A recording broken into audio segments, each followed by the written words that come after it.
Another gorgeous day here in Chicago. The Angels unfortunately dropped the opening game of the series last night. Tonight it is game number 2 against the Chicago White Sox.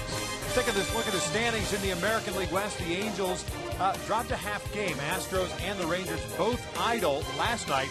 They are back in play today as Houston taking on the Giants, Texas visiting the Minnesota Twins. As we welcome you inside U.S. Cellular Field and back to Angels Baseball here on Fox Sports West, along with Mark Gubiza, I'm Victor Rojas. Tonight, Mike Scioscia hands the ball off to Hector Santiago, the former White Sox himself, an all-star in 2015, but of late, Gubi, a little different guy on the mound.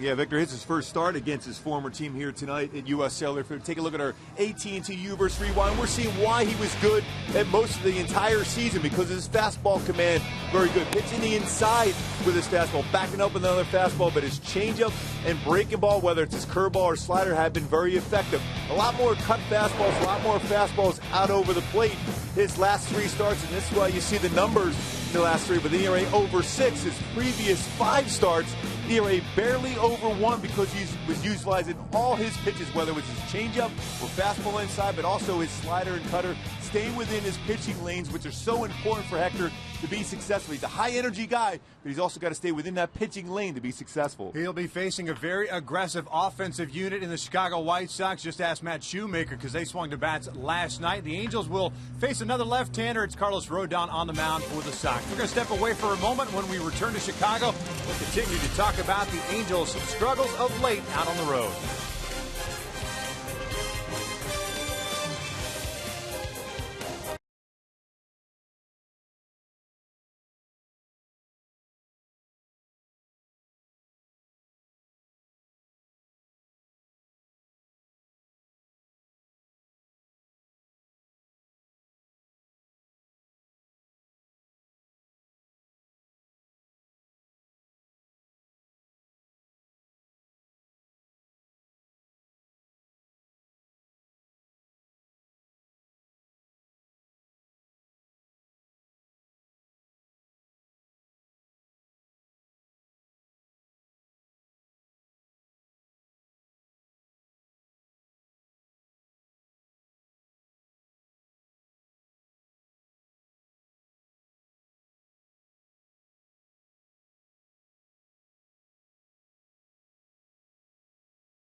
Chicago on the old south side of Chicago. Mentioned that the Angels have struggled out on the road of late. They've lost 7 straight away from the Big A, and it really has been the offense that's been the biggest culprit. Yeah, I mean, they've been out-homered by quite a bit during the stretch. 14-4 and outscored 40-17. They've been behind the games early.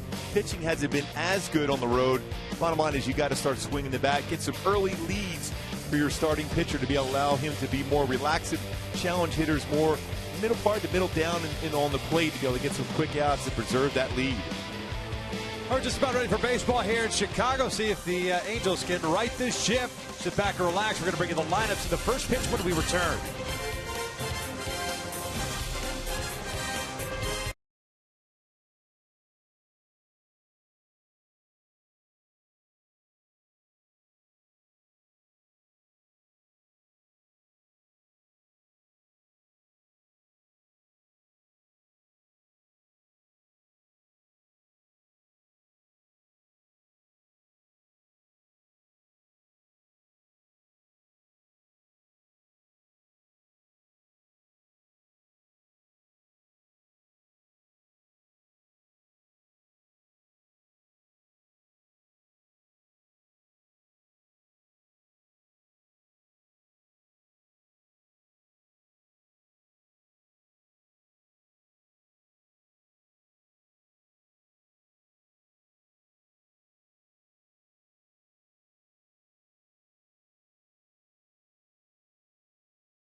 Game a road losing streak, and I guess the one thing that came out of last night is that they only lost a half game in the standings, with Houston being idle. They will take on the Giants later on tonight, and the Rangers are still right behind the Angels. They're playing pretty decent baseball. They are up in Minnesota to start a set against the Twins. The White Sox have taken the field, and we will check out Mike Scioscia's starting lineup for the Angels, and it's pretty much what happened last night. Victorino, Calhoun, and Trout.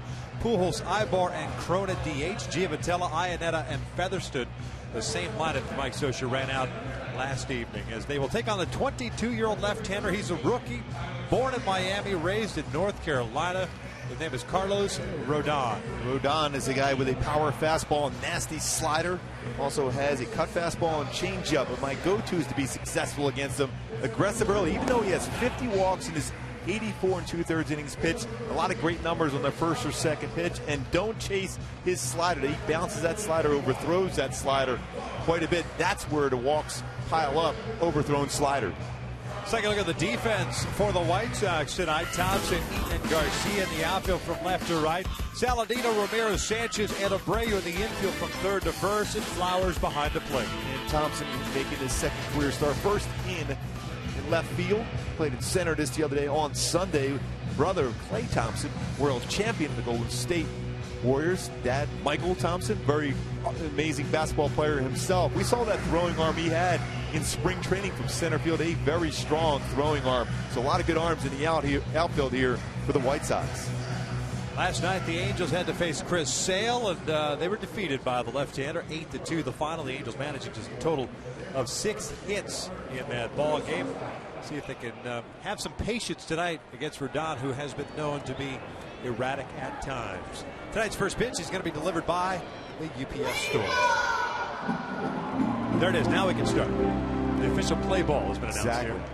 And the odd numbers for Rodon. 0-0 count, hitters hitting 400, 405. 0-1 count, 440. 1-0 count, 571.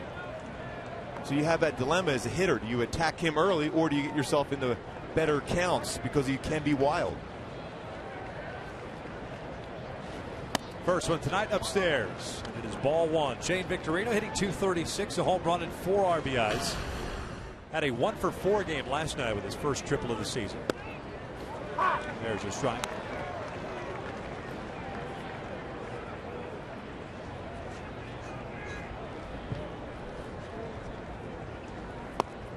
Two balls, one strike. Rodon 4-4 with an even 5 ERA, 50 walks in those 84 2/3 innings. First round pick last year at North Carolina State. Caught the inside corner. 3-3 at home with an ERA over 6. Been up and down a couple of times this year. Number one prospect, the White Sox system. There's that off-speed pitch. And he takes a page out of the Don Cooper School of Baseball. This is no longer the Mark Burley School, because I think a lot of it has to do with Don Cooper, the pitching coach. Does not waste any time. He's been around a long time. That way you can utilize your defense if you work quickly. Breaking ball down and in, a full count. 3 lefties. There's Don. 3 lefties in the series for the White Sox, 2 for the Angels. Hector tonight, Heaney tomorrow.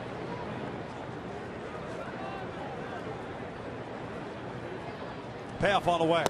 And there's ball 4. Boy, didn't miss by much. Borderline goes the Angels' way, and leadoff man on board. The key for this successful going with little sticks here in Chicago. Blue collar man, just get back into grinding out in at bat. Work counts, but also realize that first pitch a lot of times will throw that get over fastball. You have to attack it.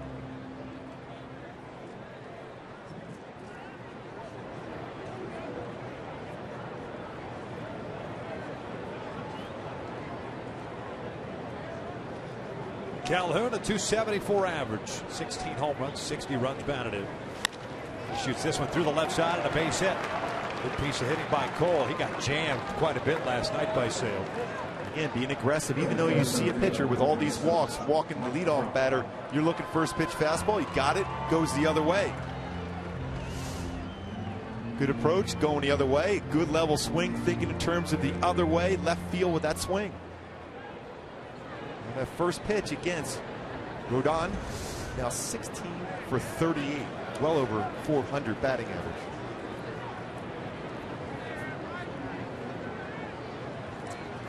He's got to a 421 batting average on that very first pitch.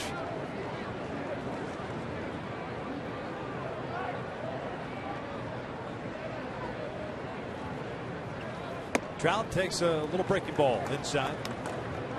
Like last night, on board 3 times, a double, a walk, and a single. 2 for 3 night. His average at .304, 33 home runs, 69 runs batted in.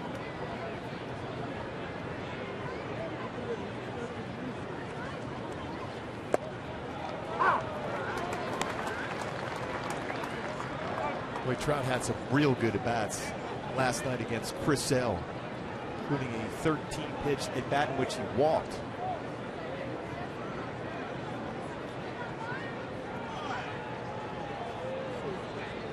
Rodon a little trouble here in the first. 2 men on. Trout takes low. Never easy when you're facing a new pitcher, especially a guy that can run it up there. Can touch 97, 98 miles per hour. Makes it a little bit more difficult too when you're erratic in the strike zone. Exactly. He's going to be special, but you can see in his delivery, he drifts forward a little bit, and that creates that dropping of his elbow. And when he gets locked in, especially with his slider, there's been comparison with his slider when it's good, a Steve Carlton type slider.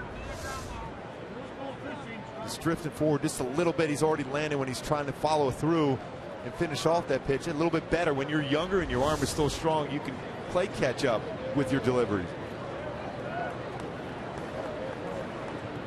That's a pretty good slider when they mention it in the same breath as Steve Carlton.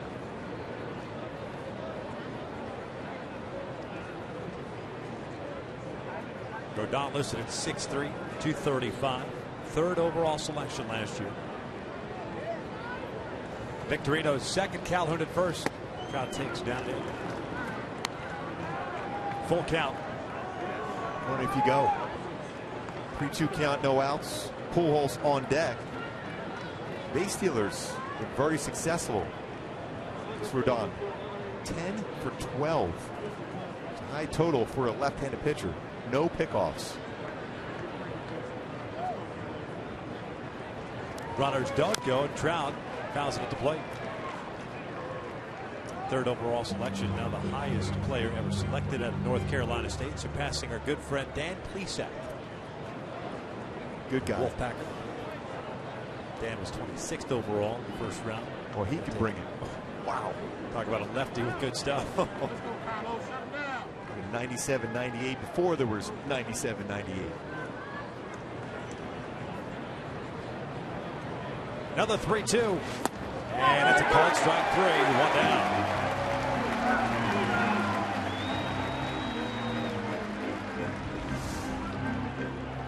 Looked like he cut his fastball.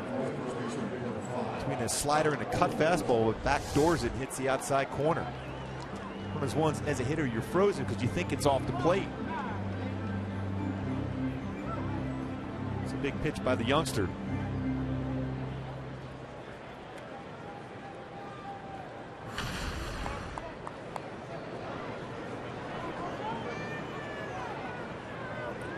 There's Albert. 257 on the year.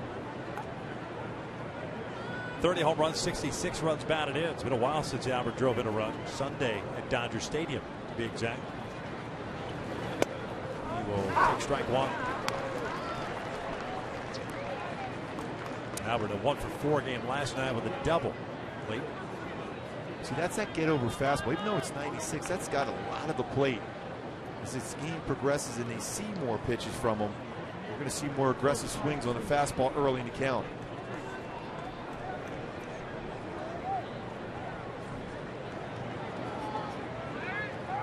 Spin move, but nothing happening at second base.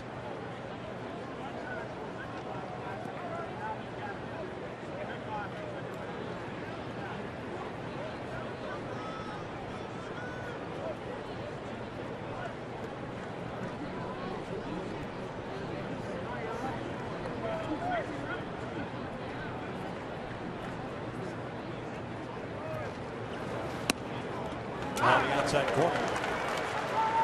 0-2. Albert didn't like the call. Marcus Patillo calling the balls and strikes, and I fielded Colbert at first, Jim Reynolds at second, Manny Gonzalez over at third. A walk to Victorino, a single by Calhoun, putting runners at first and second. Trout struck out. And now Pujols in the hole here at 0-2.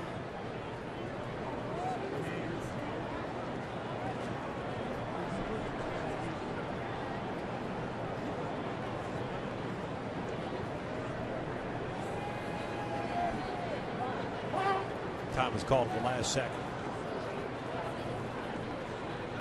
Concerned about the running game, especially with Victorino at second. Almost as if he's looking for a pickoff to be put on. The daylight play with Sanchez. No, you'd think you'd get all the confidence after just striking out Trout and putting Pujols in the hole. You just gear into the guy at the plate. That's what you should be doing. Albert fouls it off.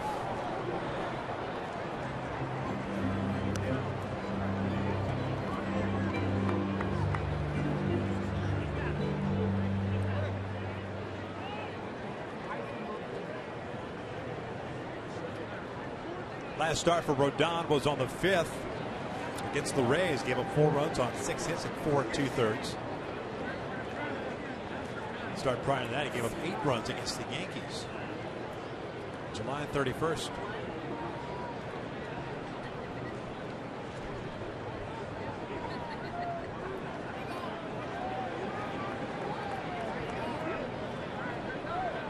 Oh, 2 now. Albert strikes out, swinging and a breaking ball, 2 outs.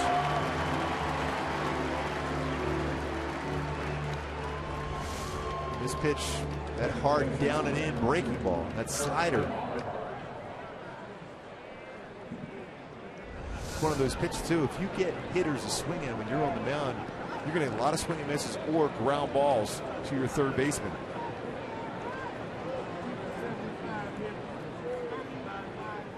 That's a firm slider, 90 to 92 on a slider. So it's up to Eric Ibar.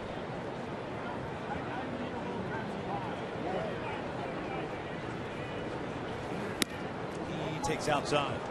Eric hitting .275, couple of home runs, 35 runs batted, and 0 for 4 last night. Angels with just 6 hits. Trout had 2. Giavotella had 2. Victorino and Pujols with 1 each.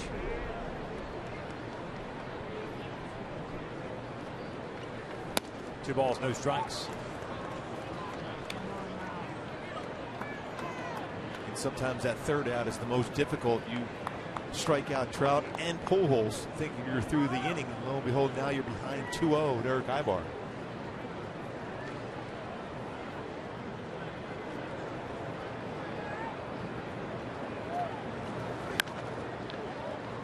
Down and in.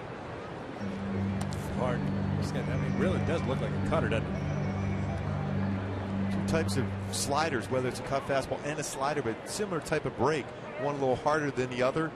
More tilt to it on the sliders compared to his cut fastball. And first time through, generally advantage for a pitcher.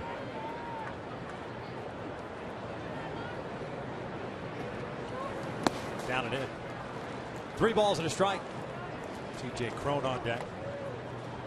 When this is a count where Eric should get a good fastball to hit. 3-1 counts for Rodon so far. 7 for 8 hitters have been successful against him. 875 batting average. Rodon having a difficult time on a 3-1 pitch.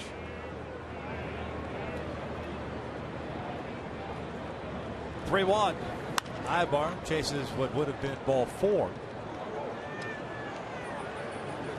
And now we have ourselves a full count. The runners are going to take off with 2 outs.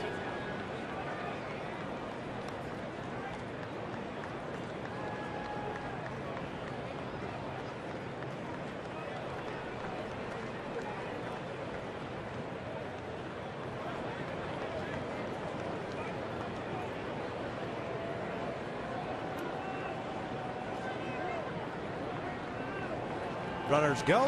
3-2. Dribbled foul. This one off the top of the White Sox dugout.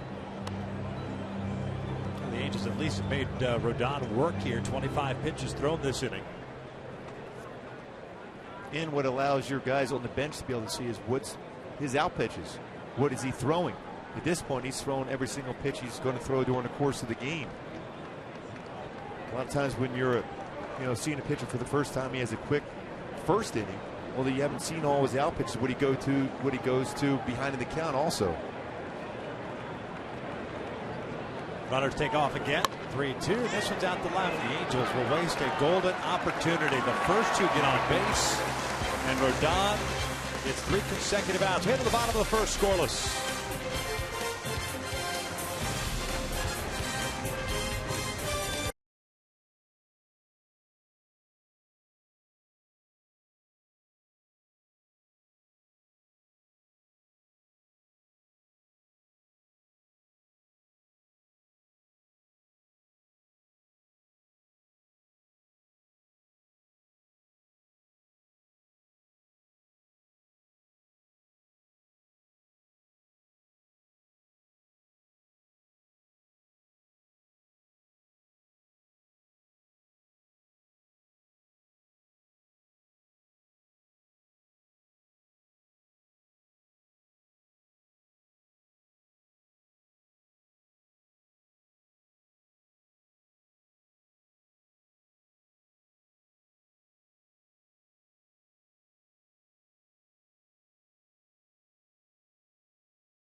Ventura starting lineup for the White Sox in third place in the Central at 52 and 58. Eaton in center field. Saladino third. Abreu at first base tonight. Melky Cabrera's the DH. Avisail Garcia with a couple of home runs last night at right. Ramirez at short. Sanchez at second. Flowers behind the plate. He homered as well last night. And Trace Thompson batting ninth, playing left field. As they take on Hector Santiago, pitching in his 23rd game, making his 22nd start. ERA very good at 2.78 for Hector. My go-tos for Hector to be successful: start using that all-speed pitch a little bit more so. Last 3 starts, only 24% of his pitches off-speed. Very high ERA during that stretch, over 6. Previous 5, you see that percentage up higher. ERA 1.13, and that means using his changeup, his curveball, and slider. Not all fastball, cut fastball mode. Foul back.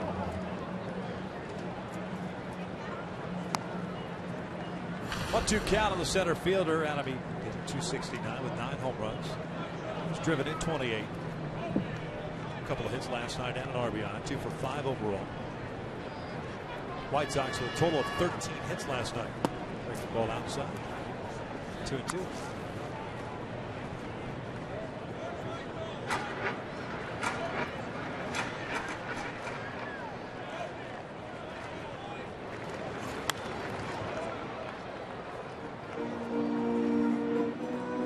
Last couple of starts for Hector, erratic. Mechanics kind of all over the place for him. Recoiling quite a bit, which is something we saw prior to this year, but not necessarily early parts of this year. Fastball, another foul back. One thing I noticed right from the get-go for Hector, he draws those lines there to be able to stay in his pitching line. He's trying to stay back and balanced over the pitching rubber more so. It's good balance as he's going forward. His shoulders are squared up. He talks about that lane he wants to always pitch into. No lines drawn today for Hector. And even that last game out, he had kind of a winding line. See right there, no line. He's trying to stay back on that pitching rubber, hiding the baseball very well. If you're a hitter, that's why that fastball is so sneaky, because he hides the baseball so well, and then before you know it, it's right on you at 91, 92. Swing and a miss. Down goes Eaton. Took a little while with the foul balls, but there's out number 1.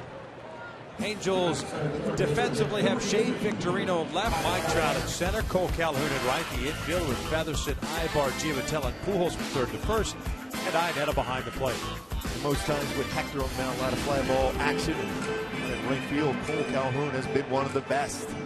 Look at how many assists he's had in the last 2 seasons. He's tied with Garcia for 16 outfield assists for a right fielder.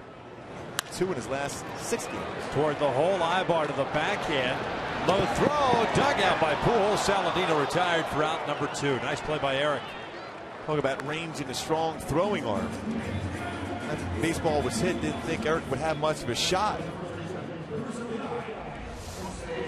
The backhand, quick on the transfer. And a low throw, but a firm low throw, and Albert able to scoop it.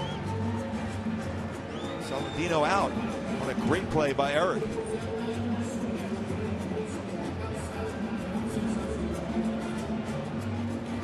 See that quick scoop. That's a tough in-between hop, too, especially with the runner going down the line. Just has that ball secured before the foot hits the base.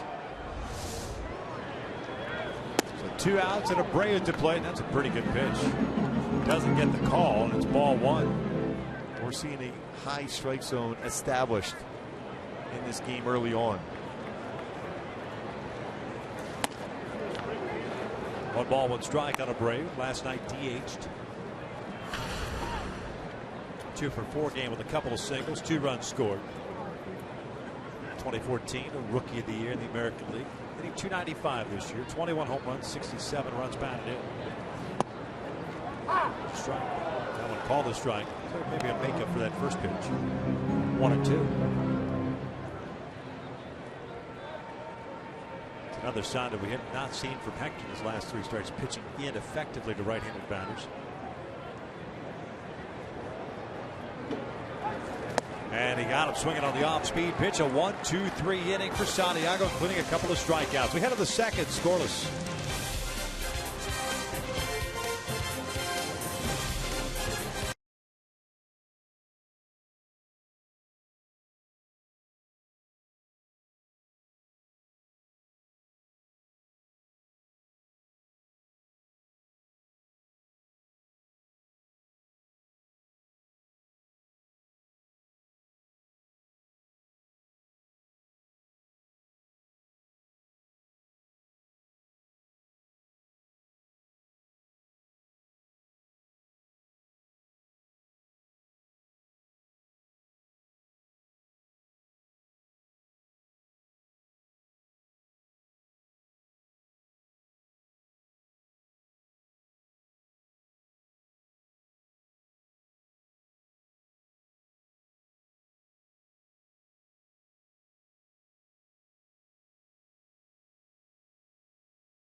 Iannetta coming up, having wasted a golden opportunity to strike early in this one.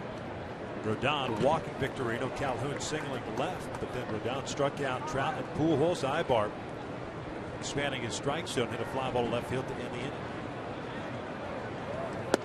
First one out there for a strike. Cronin hitting .260, 7 home runs, 23 RBIs. 0 for 3 last night with 3 punch outs and a walk. So scored a run. 0-2.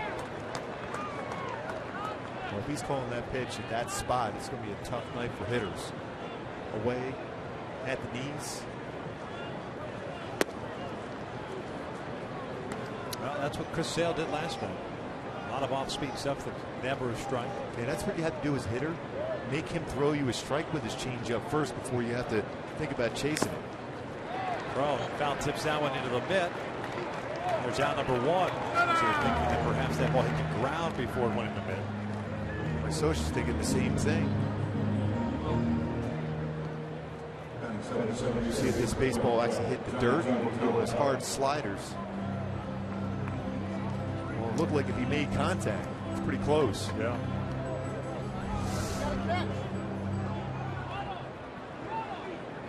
I think Socha's probably just asking Patillo, hey, why not at least ask Fielding Colbert at first base if he saw the ball hit the dirt. That's a strikeout. It's the first out. Third punch out for Rodon now. Fastball in. Giavitello.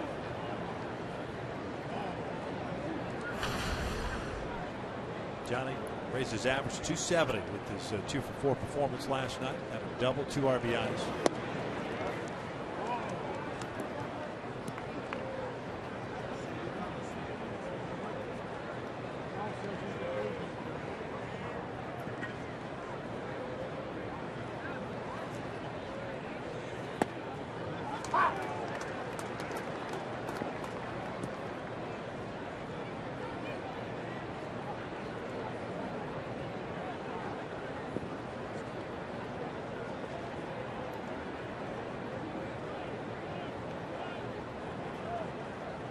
Two-one.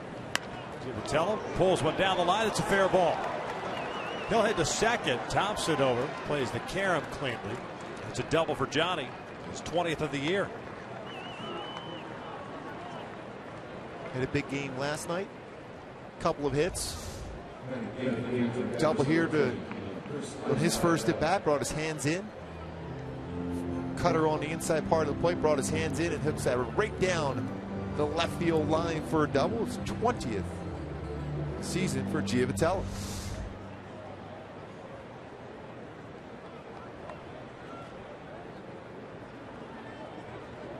Chris Iannetta at the plate. 0 for 4 last night. Chris really pretty much the entire game going away from his MO. Swing early in the count. He's now 3 for his last 36. See the batting average dip down to 186.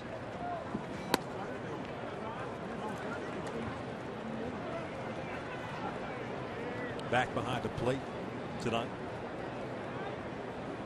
Socha not changing the lineup at all.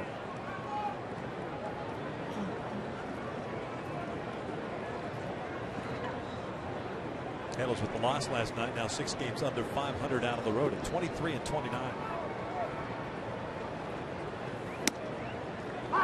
2-1.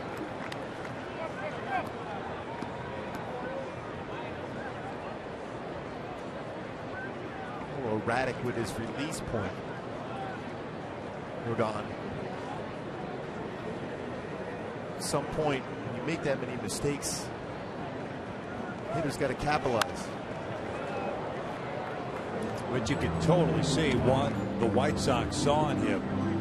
Taking 3rd overall last year in the draft. A strong kid out there with good old live arm.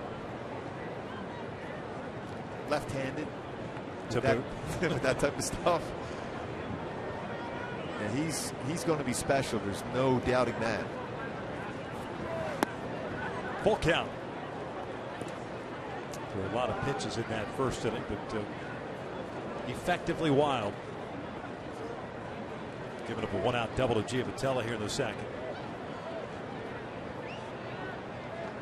strikeout record in North Carolina State. Foul tip into the mitt. 2 down. 4 punch outs now. So it'll be Featherston coming up. Hey, folks, the Angels take on the White Sox next weekend on Tuesday at 7:05. Fans in attendance will receive a travel pillow courtesy of AAA Travel while supplies last. Get your tickets online or get them at the box office at the Big A.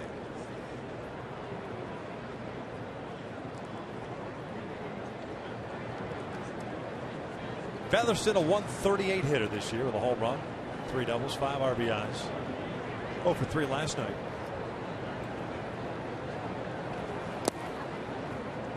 Wouldn't surprise me either with another lefty going tomorrow. John Danks. Talk about speed pitching. He is clearly a disciple of Mark Burley. Yes, there's no question. And Mike Scioscia runs out. Very similar lineup. Could change it up. And David Freese getting closer, swinging the bat well. And let's play catch today too, just to see how that finger would feel when he released the baseball. This one out to right field, but played perfectly by Avisail Garcia. The Angels leave another man in scoring position. Are still scoreless as we hit to the bottom of the second.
Got himself a nice 1-2-3 first inning, including a couple of strikeouts.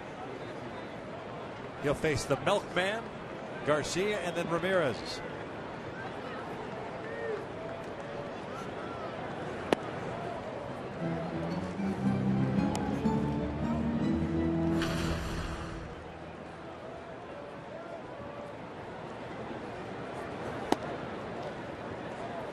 Two balls, no strikes. Melky Cabrera, the DH tonight after starting in left. Last night, 284, 7 home runs, 56 RBIs. Fouls this one back. Two-hit game, pardon me, yeah, two-hit game last night for Cabrera with an RBI.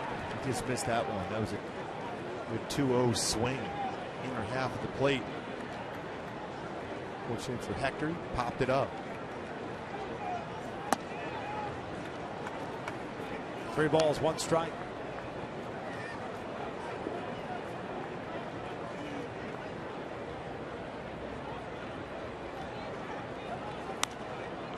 Popped up on the first base side. Long run for Albert into foul territory. He'll make the catch for the first down. Let's take a look at the Honda upcoming schedule. One more against the White Sox tomorrow night. Another night game. Then it's a 4-game set. The game in Kansas City Thursday night. 2 night games on Thursday and Friday. You've got a mid-afternoon game on Saturday. It's a Fox FS1 game. And Sunday night baseball against the Royals. And it's back home. 4 against the Sox. And 3 against the red-hot Toronto Blue Jays, who are currently leading the Oakland Athletics at the Rogers Center. They're playing extremely well at home, Toronto. I see it everywhere right now, the way since Tulo joined the team. And David Price. Garcia looks at a strike. Couple of home runs last night. 11 on the season now. It went out to left center, one to right center field.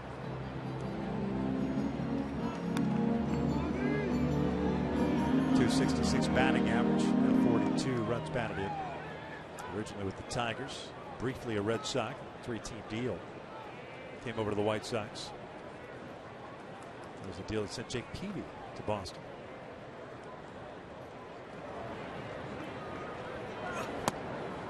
Called strike 3. Down goes Garcia. That caught the strike zone. 2 outs. Upper part of the strike zone at 92. Fastball. Chris Iannetta wanted that on the inside part of the plate, but ran out over the plate. Wonder how much he's established inside. That's the important thing. Sorry, Gibby. I wonder how much of that, when you see hitters' reactions like that, how much they're reacting not necessarily to where the pitch is at the zone, but more to where the catcher is and how he's reaching across to catch that baseball. Because it makes it appear as if that ball's out of the zone. Exactly. He's not hitting his spot, but it's a strike. We've said it often, a strike is a strike. And that got quite a bit up the strike zone, but because he sees Iannetta reaching back, he thinks it's a ball. 1 ball, 1 strike on Ramirez. You know, a lot of times you see guys, especially the veteran guys, that will have 2 or 3 plate appearances and get ejected for arguing balls and strikes. A lot of that's a product of going back into the clubhouse or downstairs, look at the video and see if they are strikes, and then at that point they say their piece. Exactly. If they don't, they usually go down there to see that the ball is in the zone and kind of got to keep quiet. Yeah, it's always interesting conversations when you go into the clubhouse.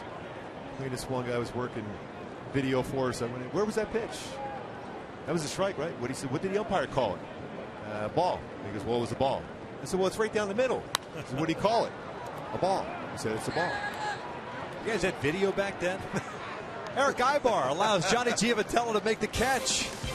6-6 down for Hector Santiago. We had the third, no score.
Use hashtag West Data Strong Fan. You just might see yourself in an upcoming Angels broadcast, and it's brought to you by T-Mobile.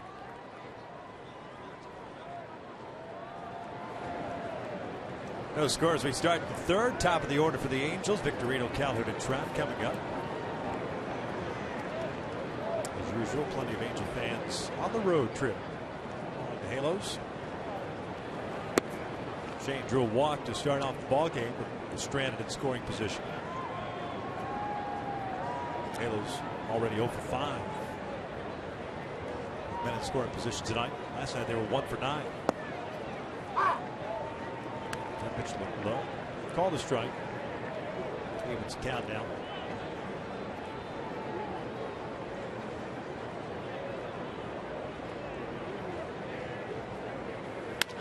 Ground ball to second base. Sanchez has it. One down. Hit well, but rated Sanchez. Good range at second base. Right approach for Victorino.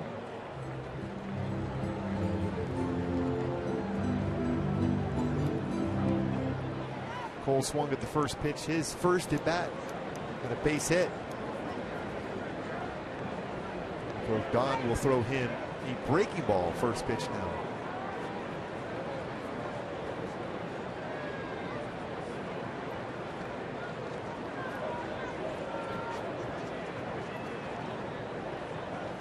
Watch out. Mentioned he got jammed quite a bit last night. He also got hit on the left hand last night. It's supposed to be a fastball away, and it's up and in. I asked him today how his hand felt. He says, well, I have a hand. I said, that's good. That's scary territory up there. Yes, because you're looking out over the plate. See, that's what we talk about effectively wild for a young pitcher with an arm like he has. First pitch way up in there. Then he paints the outside corner. It's tough for hitters to get comfortable against him.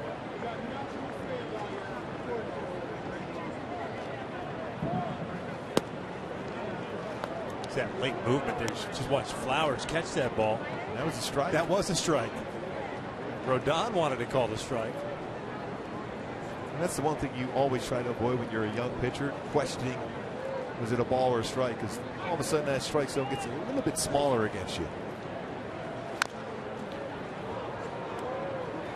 2 balls, 2 strikes.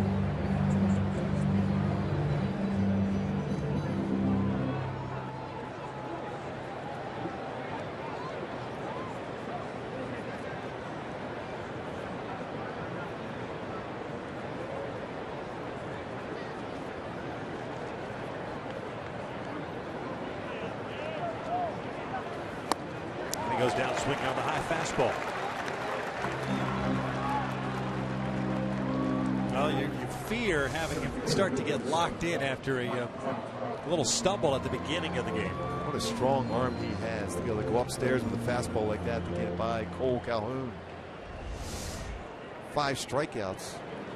We're only in the 3rd inning. It was a career high of 10. That was against Texas.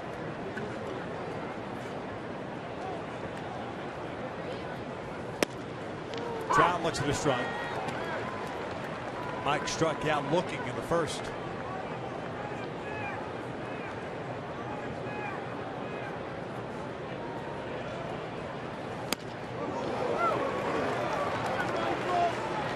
Challenged him upstairs. He'll probably go right back with another high fastball.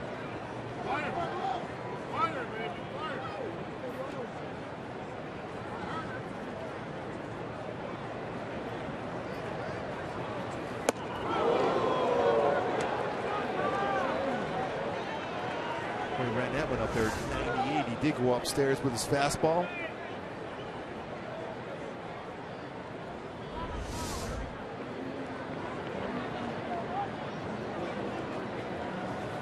And Trout goes down swinging on the breaking ball. A 1-2-3 inning for Rodon. To the bottom of the 3rd we go. Scoreless.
Care Kits donation program. This initiative will provide Junior Angels Kids Club kits to patients in Chalk Hospital during player visits throughout the season. For more info and to donate, just go to angels.com/juniorangels. Victor Santiago has faced 6 batters. He's retired all 6 with 3 strikeouts. He'll face Sanchez, Flowers, and Thompson here in the 3rd. Facing his original ball club, the Chicago White Sox. He took him in the 30th round back in 2006 out of Okaloosa Walton College in Niceville, Florida. Nice place from right here. It's good information. Sanchez switch hitting second base. Cues this one foul, and it's a no ball, 2 strike count.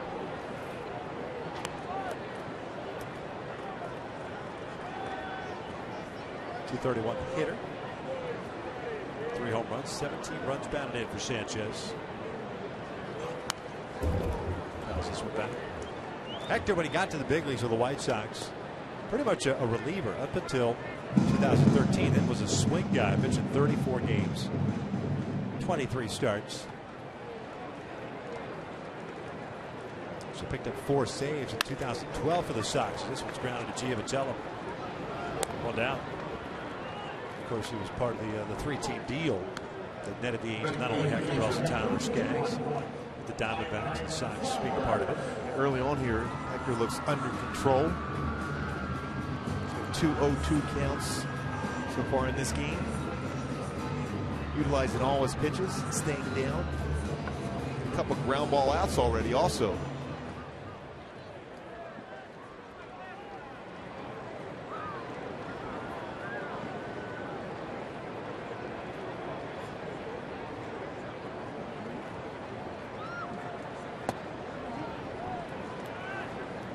Just a little bit high on Flowers.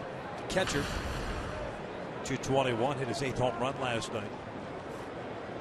29 RBIs now. 2 for 4 last night with that home run to single.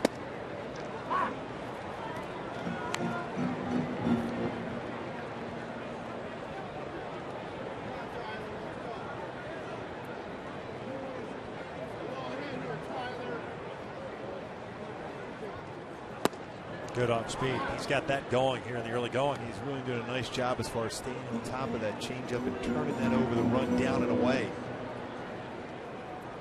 Last few starts he's missed out over the plate with his changeup. It's kind of cut back in the middle of the plate against right-handed batters.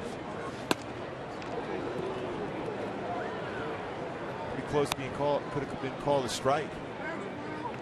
If it touches the inside corner our Fox tracks. It didn't have to move the glove at all.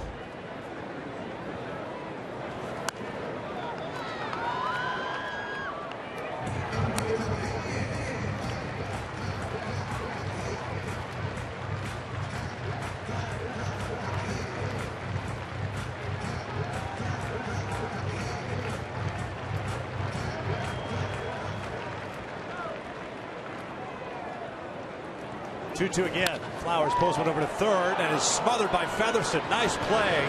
2 down. Ball was hit so hard, allowed him to gather himself up, and look at that strong throwing arm that Featherston has to be able to throw that across the diamond. Ball was scolded by Flowers. Knocks it down, gets himself under control, and a firm throw.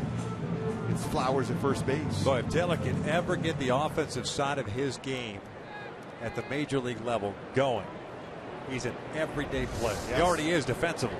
No question, especially with that arm strength. 1-0 count on the 9th place hitter, Trace Thompson. He's going to make a number of great plays at 3rd, short, 2nd, bounce around a little bit. He would be a guy you could put in a corner outfield position with that arm strength. But you have to hit, especially here in the American League. Trace Thompson 3 for 7 at the major league level this year. 2nd round pick in 09. Starting left fielder tonight. From Santa Margarita High School. Some serious talent in that family. I don't think you know where the trash talking begins or it ends. It's never ending. No.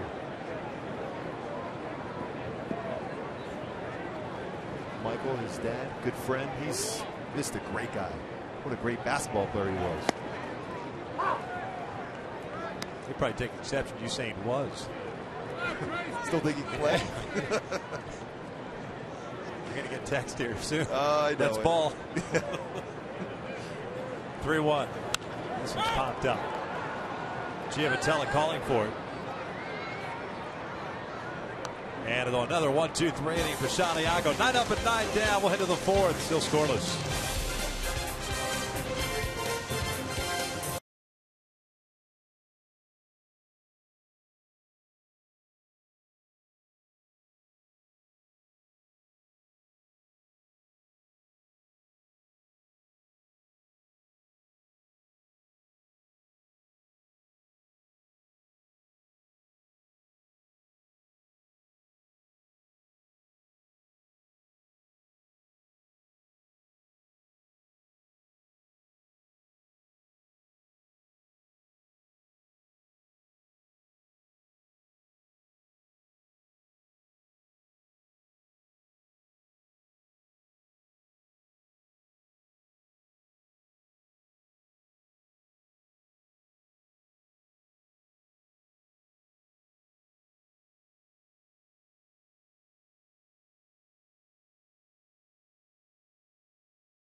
Crone coming up.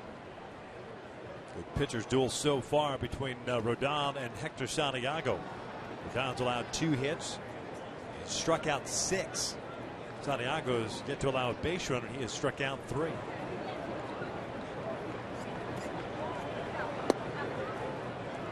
One-0 count on Pujols, a strikeout victim in the first.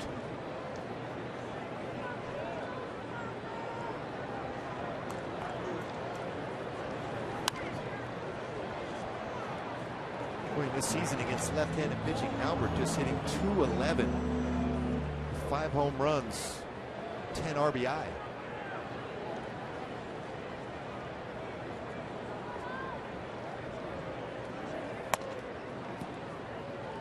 Big reason why you see that is you see a lot of changeups from lefties running away on them, and that slider, hard sliders or curveballs down and in on the dirt.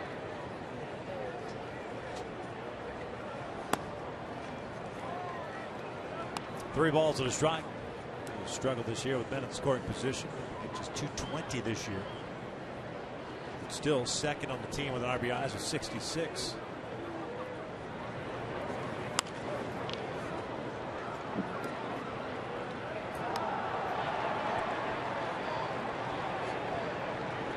Albert surprised, got jammed on that. A 3-1 count fastball, even though it was 96, but pretty much down the heart of the plate. So you're used to looking for that changeup and breaking balls in these counts. That's driven out towards center field, chasing Adam Eaton back. Stops, plants, makes the catch, 1 out.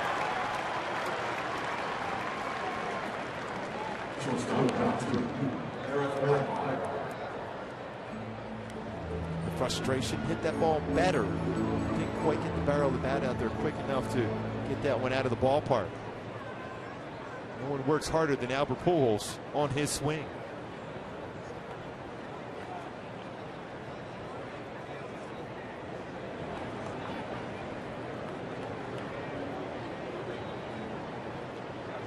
There's Ibar. Fly ball to left to end the first inning.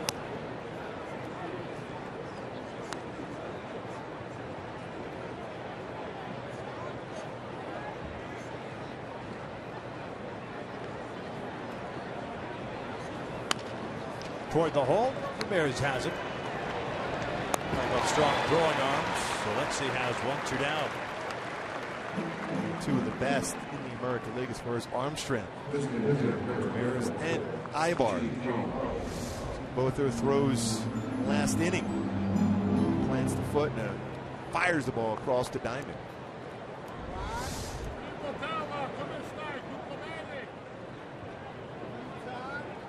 If I'm CJ Cron right now, I'm looking first pitch and I'm going to try to crush it.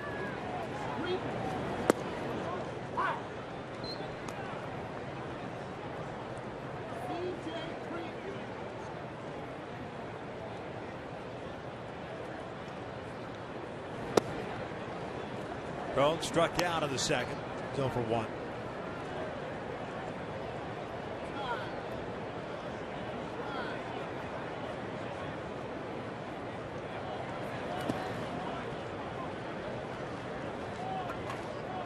This isn't the only night game going on in Chicago. On the north side, Cubbies hosting the Brewers.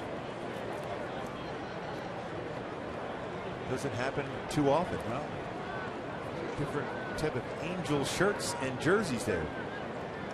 late 80s on the left. The old V-necks. Had a conversation with those guys down in the field just before the pregame show started. Excited to be in town to watch this game. Question is, does he have the Sanzabelt pants on too? Didn't button in the middle either. Had the overlapping 2 buttons. Kind of went off to the right a little bit. Yeah, that's a good look. Fashion statement. Yes. And he'll drawstring. Cron hits one out towards center, and it's a base hit. A 2-out knock for CJ. Keeps the inning alive for Giavatello. Second baseman, number 12, Johnny Giavatello.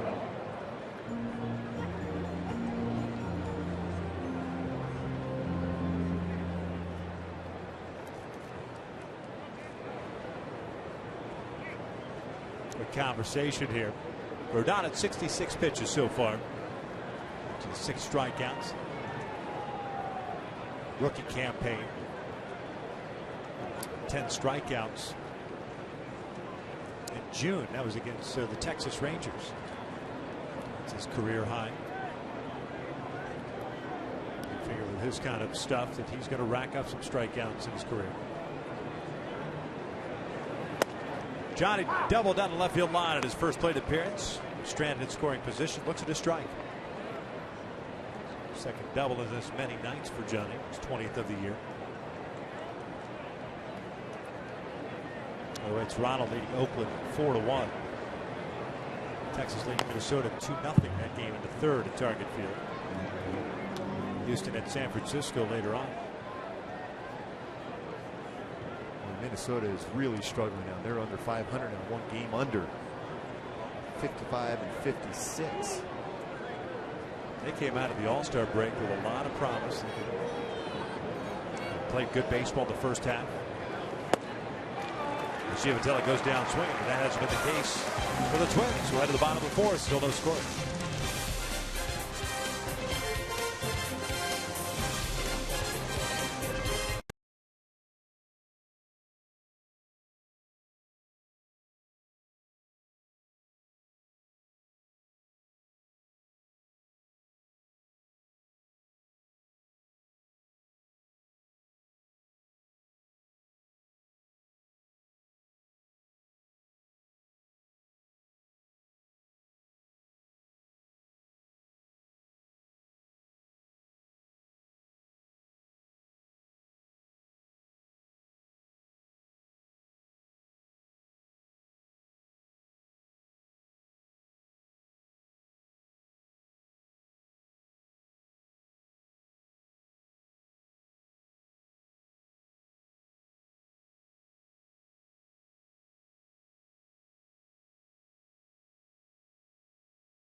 playoff implications. Halos taking on the American League Central leading Royals, followed by the Nationals taking on the Giants. Coverage begins Saturday at 4 p.m. Pacific, only on Fox Sports 1 and streaming live on Fox Sports Go. It looks like Johnny Cueto will be pitching in that game for the Royals. Picked up his first win as a Royal, a shutout last night. Adam Eaton swings the first pitch, drives one out to center field. Trout still going back, and on the warning track makes the catch just in front of the 400-foot sign. A very long out, but an out nonetheless.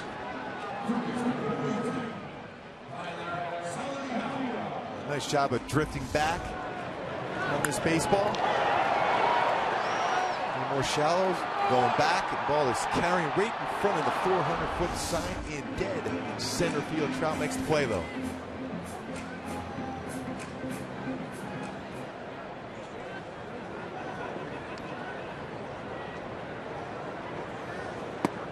Tyler Saladino, the third baseman, is 0 for 1 as he grounded out to short. First inning.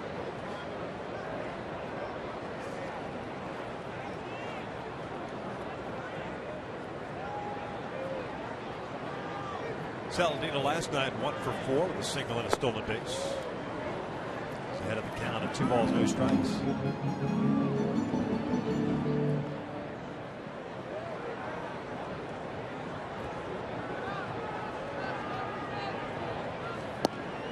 Strike. Much better tonight for Hector Santiago than we've seen the previous 3 starts. Under control, no recoil action. And shoulders squared up to the plate. See right there. Follow through. Shoulders are completely level. Not a lot of movement. He's always going to have that head movement. He's back to where he was his previous 5 starts. His last 3 struggled, especially with command. Got a little giddy up on his fastball. The changeup has been really good today.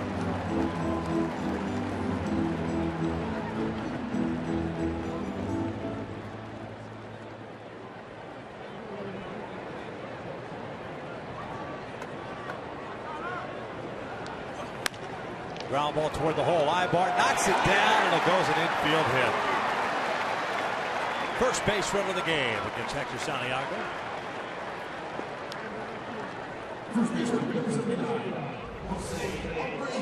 Hit right in the hole. Looking at outfield grass. And if he catches that, I don't think he's going to be able to get up and make that throw. Yeah, best option might be one of those jump throws. And even still, it's been tough to get the out. Very difficult to go into that slide and then get back up and make a throw, even with that arm that Eric has. Hector will pitch from the stretch for the first time. He'll face Abreu, who struck out in the first. Hector got him a good changeup. Most home runs by rookies. Mark McGwire with the record at 49. Jose Abreu with 36. Albert Pujols back in 2001 at 37. Robinson with 38. Wally Berger. Saladino takes off to throw to second out of time on a stolen base.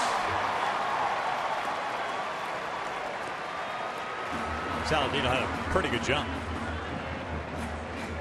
Both these left-handers are susceptible to the stolen base. That's the 14th stolen base against Hector this season so far. Good jump. Basically stole that on Santiago, not Iannetta. With a low throw, no chance anyhow. 4th stolen base for the rookie third baseman.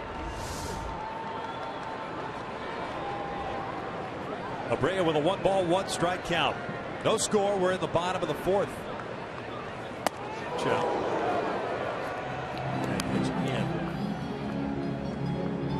Goes back to the changeup on a 2-1 count.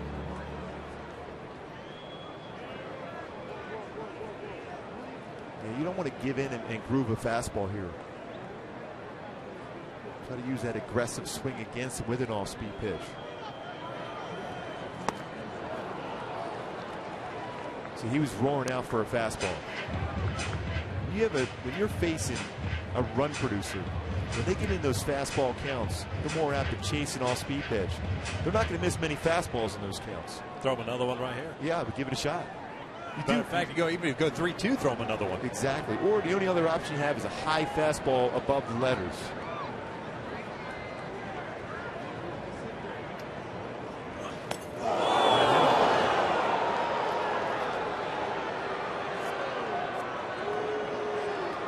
that's a mistake. You've got a guy completely fooled on an off speed. You struck him out in the first on a changeup. You go fastball hard in off the plate. It drills him. Now you've got 2 men on with 1 out. That's one of the few he is overthrown.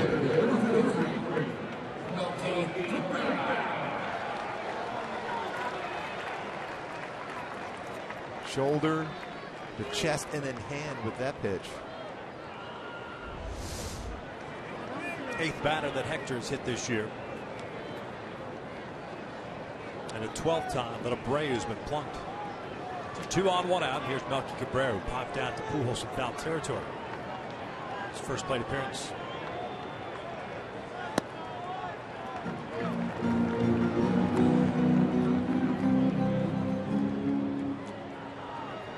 "31st birthday today for Melky Cabrera." Had some fun with him stretching before batting practice this afternoon.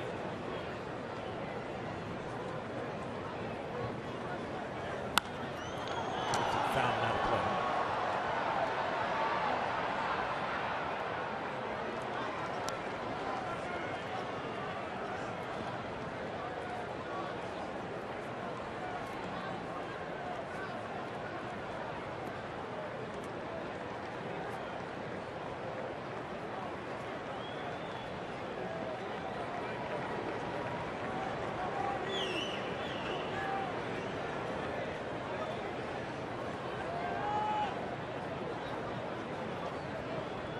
Saladino at second, Abreu at first. 1-1, foul back. Hector slipped on his delivery.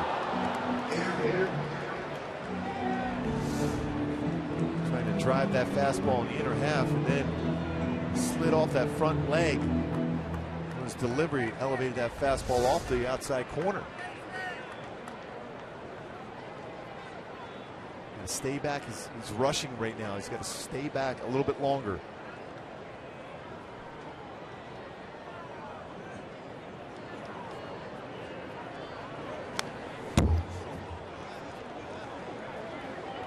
Breaking ball that was up in zone. Looked like he recoiled on that delivery of that breaking pitch also. But we had not seen the first 3 innings from Hector. But we saw the last 3 starts quite a bit. Clear the mind of that mistake hitting Abreu and move forward.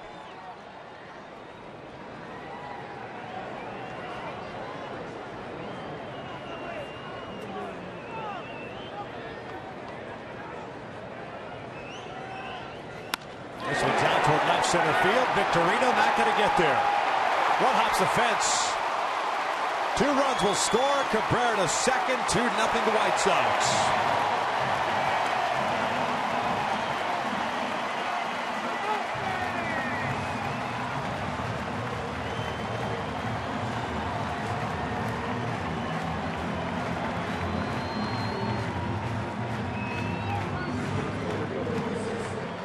Inner half of the plate against Cabrera. Dangerous spot. Mislocation once again.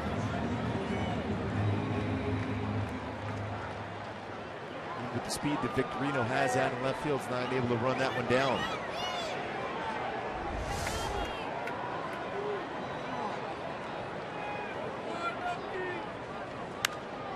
Garcia fouls it off. Struck out looking into second.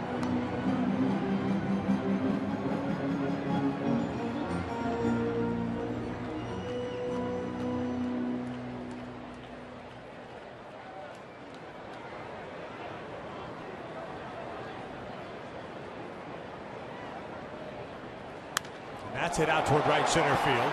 Trout moving to his left, has a beat on it. 2 down. Cabrera tags, will head to third. Just ahead of the tag.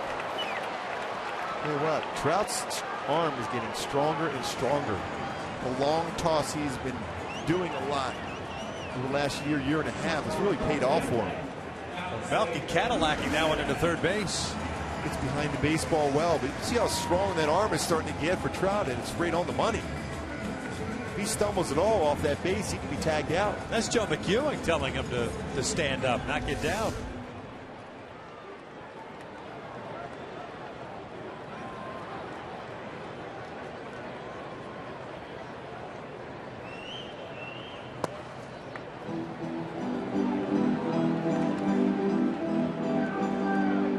Alex Ramirez and a 1-ball, no strike count. Popped out to Giavotella in the second.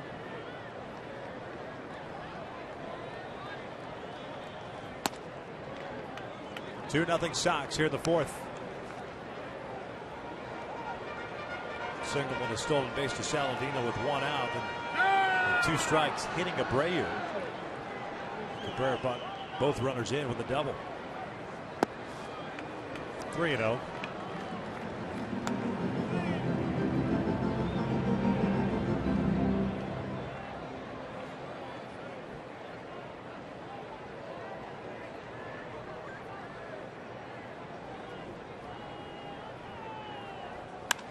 Ramirez swinging away, 3-0. Chases Cole back into his left. He'll put it away.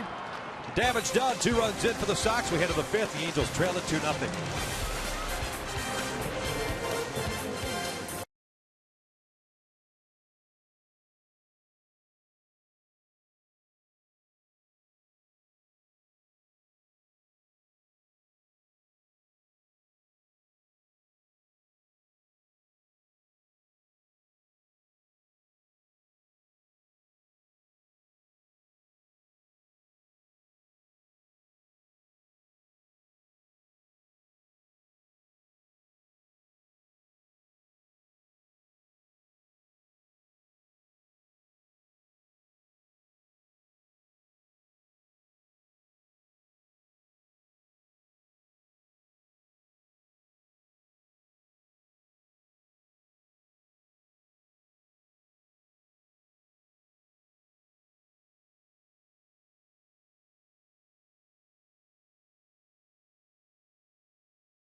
At 31 highway miles per gallon. This car was made for driving in California. Visit Dodge.com. By AT&T U-verse. More live channels on the go than cable. And by Subaru. Test drive the all-new 2015 Subaru Forester or go to Subaru.com to learn more. Beautiful night here in Chicago. Mild temperatures, very low humidity, if anything at all. Kind of odd weather for August. Sometimes you expect some heat, some humidity, but it is perfect baseball weather. Carlos Rodon about to throw his 71st pitch of the night. Chris Iannetta comes up empty. 8-9-1 for the Halos here in the 5th, down 2-0. Chris struck out in the second. One of 7 strikeouts for Rodon. Changeup missing low. Featherston on deck, then Victorino.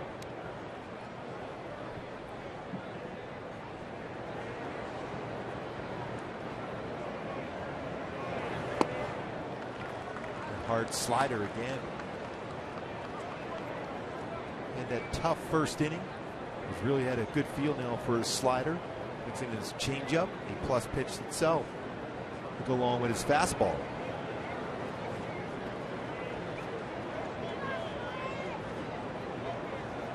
One-two. Iannetta chases the changeup. 1 down. And now it's time for Tools of the Trade, brought to you by Ram Trucks. See why Rodon is so effective. Effectively wild early on with his fastball pitching inside and then opening up the outer part of the plate with a fastball. Does the same thing here with Trout, up and in. And he throws a hard slider down in it. So as a hitter, both at the plate and in that dugout and the on-deck circle, you see the guy that will pitch inside in the upper 90s, but also good off-speed pitches, opening up both sides of the plate. Halos blew an opportunity the first inning to strike against Rodon and rattle the youngster, but failed to do so. Angels 0 for 5 with men in scoring position. Featherston lined out to Garcia in right field in his first plate appearance. He's in the count of 2-0. Taylor made a Fine defensive play in the second inning. Ball hit by Flowers, the catcher. Ideally, what you want to see from Featherston is start shortening up his swing, utilizing the speed, putting the ball in play. Times he gets long on his swing, thinking about extra base hit. That'll come with the mistakes. Chopper towards short. Ramirez charges. Off balance throw. Abreu has it. Nice leap out of the way by Alfredo Griffin, too, as a residual. 2 outs. See, just putting the ball in play, that had to be a real good throw from Ramirez because of that, utilizing his speed. It's by half a step.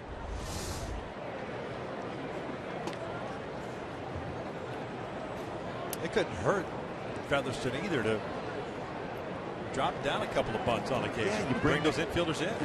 That's what you want, those corner infielders to come in. A better opportunity to get a baseball by them because they're closer to you.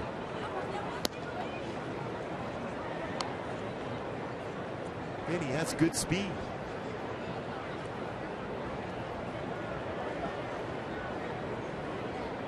Victorino 0 for 1 with a walk and a ground out. 2 balls, no strikes. Next pitch for Rodon. He'll be his 80th. A lot of pitches in the first inning, but oh boy, he has settled down since then.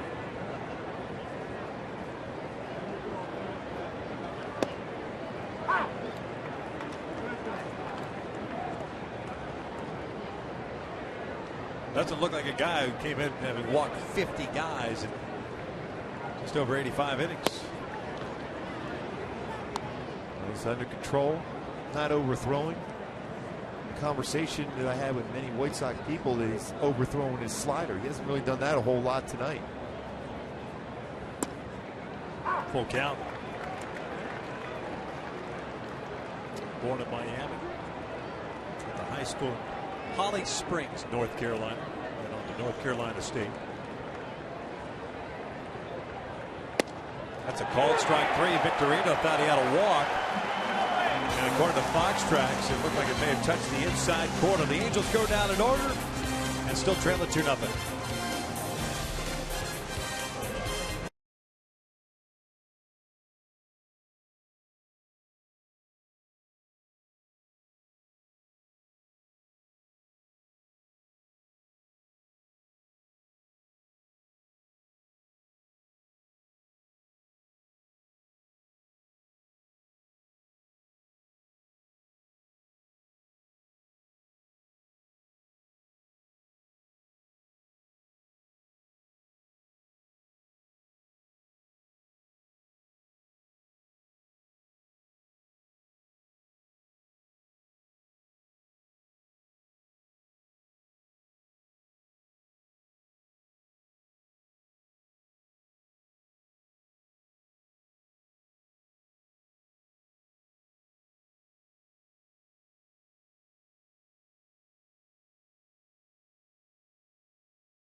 Angels, it may not be reproduced or retransmitted in any form, and the accounts and descriptions of this game may not be disseminated without the express written consent of Angels Baseball LP. 2 runs for the White Sox in the bottom of the 4th. They lead it 2-0.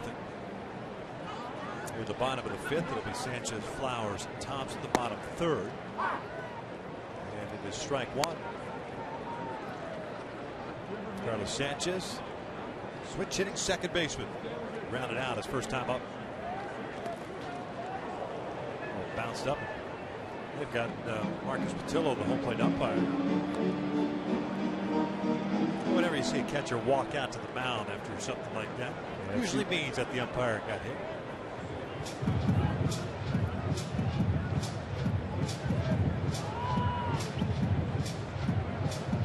Is he walking out and saying, "I'm okay"?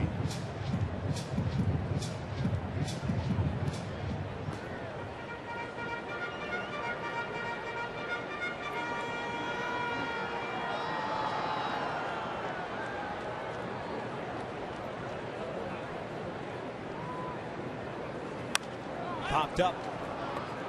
Giavatello, Pujols, Santiago. Albert takes charge. One away. Good off-speed pitch. Change up. I still think that maybe makes the difference in that fourth inning. If he goes back to that changeup on Abreu on a 2-2 count. It's been really good today. And how often have we said, you see a hitter swinging a pitch out of the strike zone, why would you not go back to that same pitch? Right. He may not swing at it, but there's a good chance he will again. That's a tough pitch to back leg to keep your weight back on a drive. There's that changeup. 0-1 on Flowers. The Anaheim had decided to throw a fastball in, especially on the count. What was it, 2-2? You're not trying to set him up. You're trying to get him out at that point. So he did a nice job. He backed up and changed up with another changeup. Didn't get that call, but it was pretty close.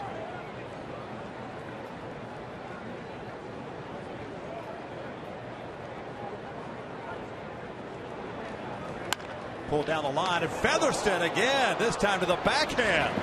Flowers got to hit it someone else. That's twice. He can't hit a baseball any harder than he has twice in Featherston. Two outstanding plays. Right down the line, backhand, how far that throw is. We get Flowers again. You know, it's the old adage. You watch. Go back and rewind that. Just his starting position. And I learned this. Obviously, grew up with a middle infielder as a father.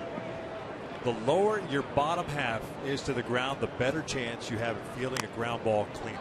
Because your eyes are down at that level, it's easier to move left and right. It's all about that prep step. Get yourself in position to make a play, to move right or left. And he's had to move to the right and to the left against Flowers to get him twice.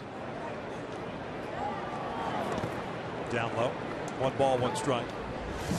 So he gets down, he's got that prep step, he's ready to roll, and then boom, on the backhand, a baseball that was hit extremely hard. If you're a youngster at home, you're watching, if you're an infielder, that prep step's so important to allow you to move laterally right or left. Allows you to track that baseball too, the eyes down low. Yeah, because if you're standing still, it's difficult to react when a baseball's hit that hard.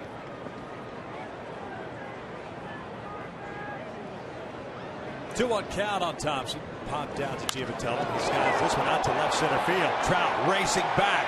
He's near the wall. Climbs the wall, then is gone. Trace Thompson with his first major league home run makes it 3-0 Sox.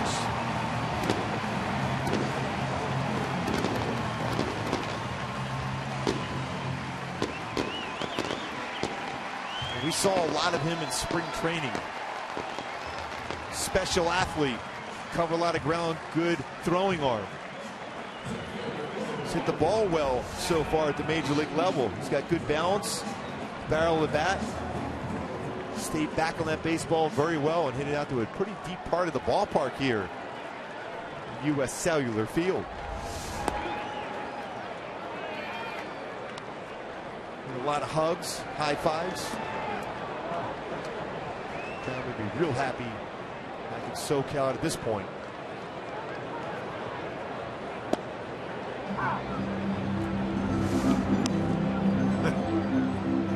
Said, hey, when my brother makes a three-point play, nobody does that to me. And now they're going down there to congratulate him.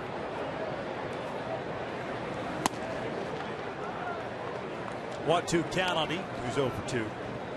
3-0 Sox now.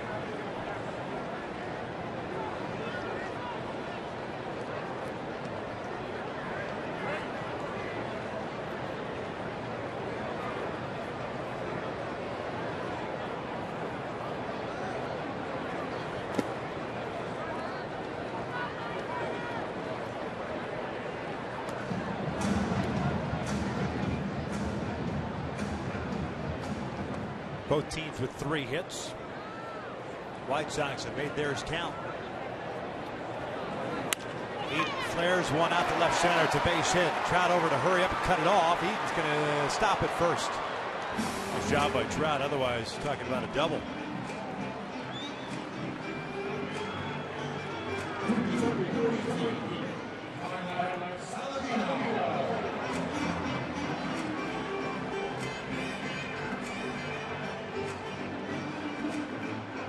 For a team that hasn't hit a lot of home runs this year, the White Sox, we've seen enough of them in these first 2 games. It's 4 now. 3 yesterday, 1 today. Saladino comes up, singled in the 4th inning. White Sox 10th in the American League and average 12th in home runs, tied for last in runs scored. They're last in slugging and 13th in on-base percentage. But they have swung the bats well against the Angels for the first game and a half of this series.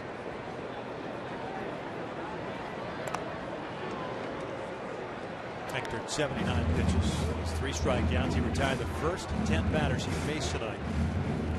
And gave up the infield base hit to Saladino the 4th.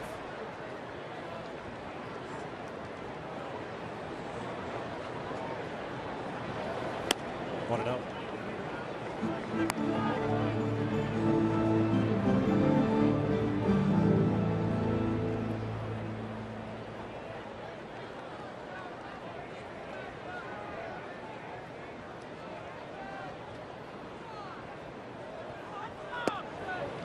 Balk is called by Fielding Colbreth, so Eaton will head to second. It's the 3rd balk of the season for Hector.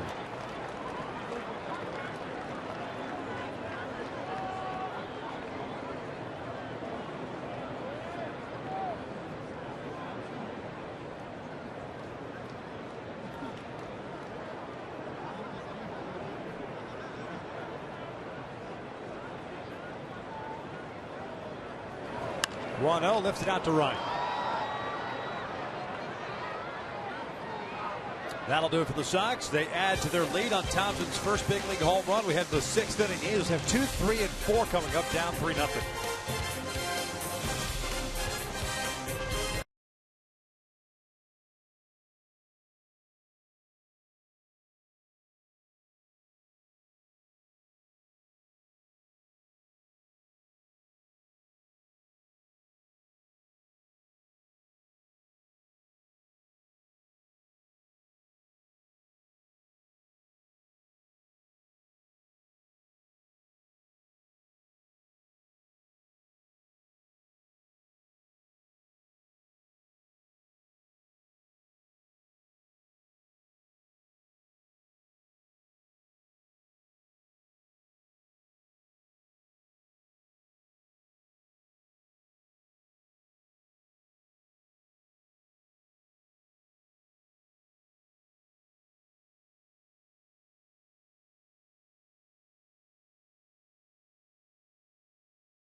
Gets a strikeout, looking against Mike Trout, swinging against Albert Pujols. And then the offense, the birthday boy, Cabrera, Melky Cabrera doubles home 2. And the rookie, the youngster, Trace Thompson. Pitch out over the plate, his first major league home run to left center field, and then the silent treatment in the dugout before the celebration for his first major league home run. Cole Calhoun swinging through the first pitch to lead off the 6th inning. The Angels down 3-0. Cole 1 for 2 with a single and a strikeout. 9 strikeouts for Rodon.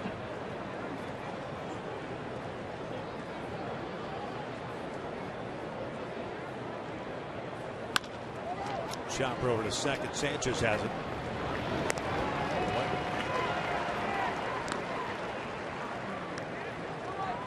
Center fielder, Mike.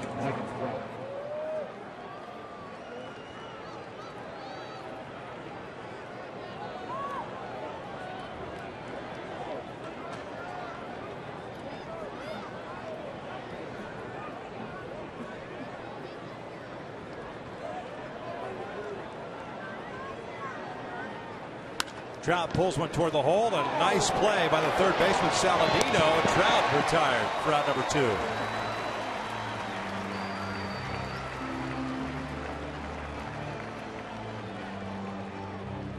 Good range and then a strong throwing arm himself. So some nice plays in this game by third basemen of both teams.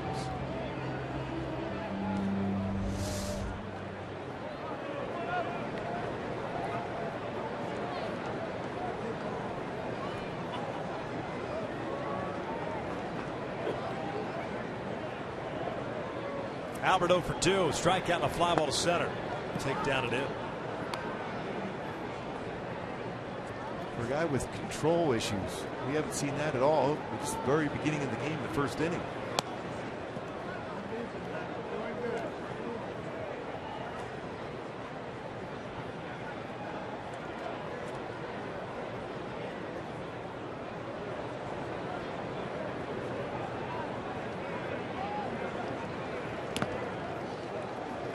Fouling that one back. It's kind of a pitch that Albert's been chasing over the last month. Expanding his own zone. See Rodon's numbers as far as pitch count, 26 in the first, but he certainly settled down.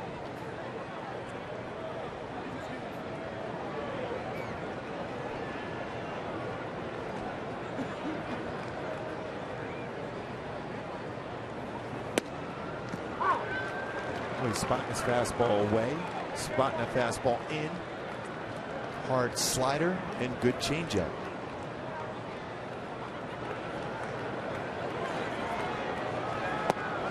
Albert goes down swinging, and the Angels are done here in the 6th. When we come back, we'll find out about the first concert some Angels players attended on another edition of Gooby Tuesdays.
Or Kevin Fowler, some small Texas country bands back when I was coming up in high school.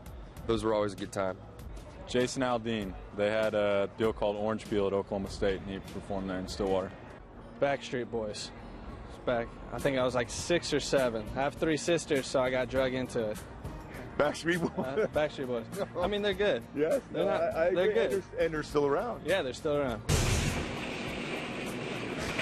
And they're good.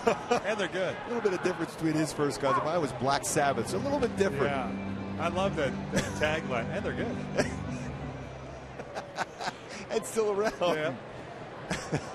3-0 Sox here at the bottom of the 6th inning. 3, 4, and 5 for the White Sox. Abreu, Cabrera, and Garcia facing Hector Santiago. Abreu struck out on the first, hit by a pitch, and scored a run in the 4th.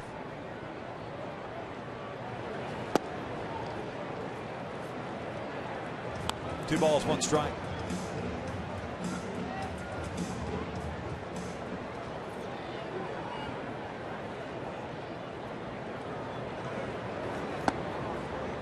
Three and one now. 85 pitches thrown by Santiago. Pitchers have action going in their bullpen now. And a walk to start the 6th. First one issued by Hector. It's Corey Rasmus getting ready. Between innings, Mike Scioscia came out and had a little conversation with Marcus Patillo. Not sure what that conversation was about. But clearly Mike wanted to say something to the home plate umpire. A lot of times the manager will say, okay, you're calling the inside pitch and the outside pitch. Too often off the plate, both sides. He's trying to work whatever he can to get his hitters in those counts where at least they can make a good pass at a fastball. The best is when you hear people screaming from the bench, well, you're calling the inside, you can't call the outside pitch. I'm thinking, well, there's an outside corner and an inside corner. Right. And when you start dissecting a home plate umpire like that, you also have to look at what they're doing for the other guys. And to me, Patillo's called a consistent strike zone, whether you like it or not. He's called both sides of the plate against both teams. It's been a consistent strike call, but there haven't been many of them out of the strike zone. A few of them. But he's the guy that's going to call a lot of strikes. As a hitter, you have to make those adjustments. Just like when you're on the mound and you have an umpire with a small strike zone. Melky Cabrera doubled home 2 runs in the 4th. He's 1 for 2.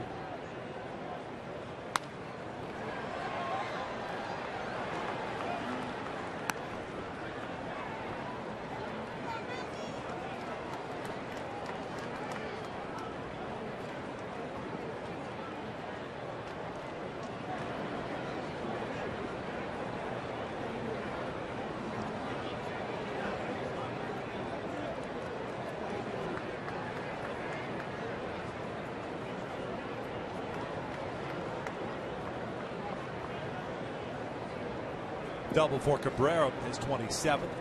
Now with 58 RBIs. Very small lead for Abreu first. He's down low. 1 and 2.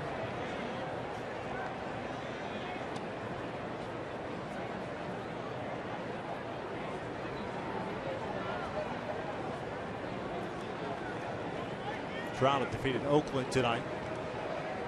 4-2. Texas still leading Twins 2-0. Cabrera strikes out swinging. There's that changeup. 1 out.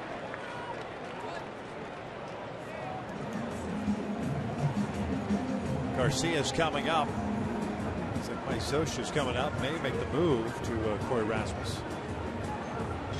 That's exactly what's happening. 92 pitches for Hector Santiago. A pitching change here in the 6th. White Sox up 3-0.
On a mission to save you money. Log on to mercuryinsurance.com to get a fast free quote and see how much you can save. And by Hyundai, the summer clearance is going on now at your Hyundai dealer. Visit buyhyundai.com today.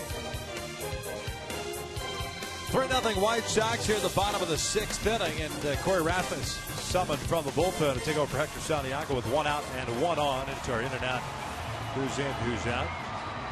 Rasmus pitching in his 6th game, has made 1 start, no record of .470 ERA. 9 strikeouts, 3 walks, and 7 2/3 innings.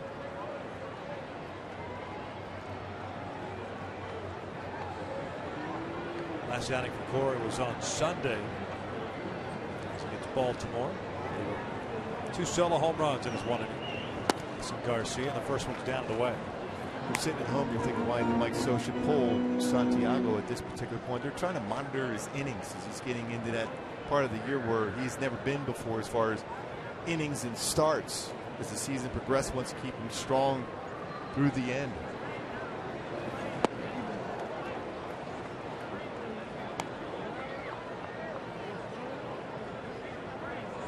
Five and a third, 4 hits, including the home run to Thompson. 3 runs, and he's responsible for Abreu at first. Much better performance tonight than what we've seen in the previous 3 outings. 1-2. Garcia 0 for 2 tonight with a strikeout and a fly ball to center. Yeah, when you look back at this game for Hector, really that pitch up and in, and he hit Abreu with the fastball up and in when he had him set up for a changeup. Maybe that mistake out over the plate or down in middle part of the plate against Cabrera, and then a mistake against Thompson. Other than that, he threw the ball very, very well. The offense has just not scored any runs, and all those mistakes you make get magnified. 2-2 now. They're giant mistakes when you are on the stretch that the Angels have been on out on the road of late. They've lost 7 straight road games. Offense virtually non-existent. Out homered 15-4, including tonight 9 for 52 with men in scoring position through those 7+ games. Dribbler up the third base line, that could be trouble if it stays fair, and it goes foul.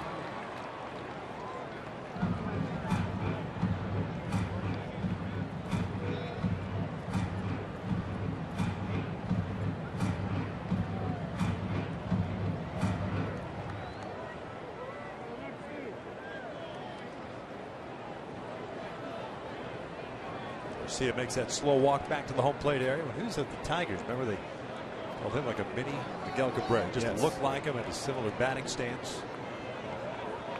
Saw that power going the other way, like Miggy can hit the ball to right center field. He was a big kid. 24 years of age. Same country as Cabrera, Venezuela. This one's pulled toward the hole. Backhanded by Ibar. They get the 1 at second and can't turn the double play. Heck of a job by Ibar to get the lead runner in Abreu. And to make it even close, it's amazing that turn a double play, how quickly he got rid of that. The transfer that quick. Ball was hit hard by Garcia. The backhand quickly gets rid of it. The jump throw and perfect one, and an almost 6-4-3 double play on that one. That was turned well by Johnny Giavotella. Gets the baseball and quickly turns and fires at the first base.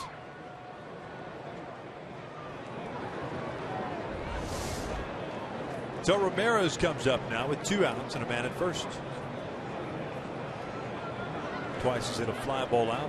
Once to Giavotella, the other to Calhoun. Garcia takes off. The throw down to second is in time. Got him. Quick tag too by Johnny Giavotella as that ball tailed back into the runner.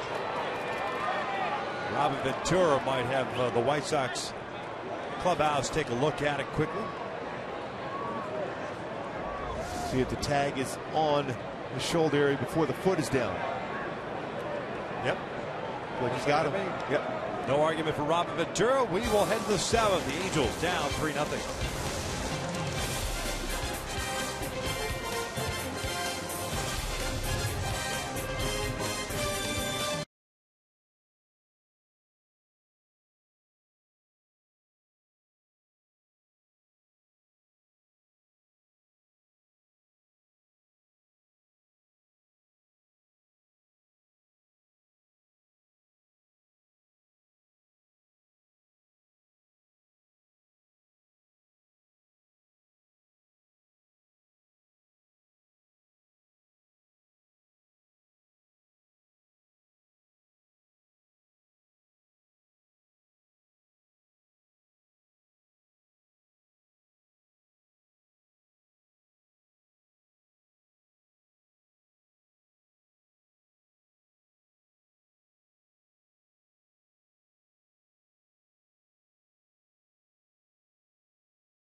Tweet us your strongest fan photo at #WestDataStrongFan for a chance to be featured in an upcoming broadcast, and it's brought to you by T-Mobile.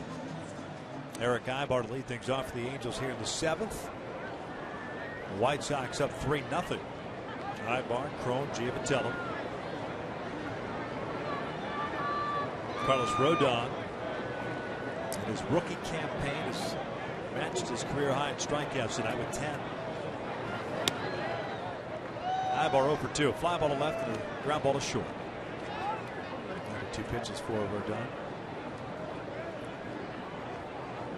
3rd overall selection in last year's draft out of North Carolina State. See why he was that number 3 pick for the Sox. No question.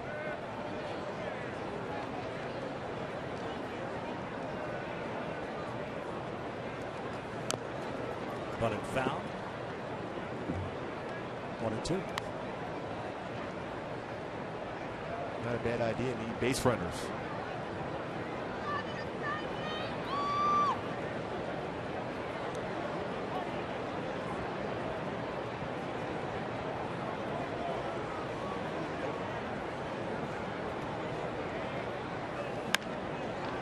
Hard slider down and in.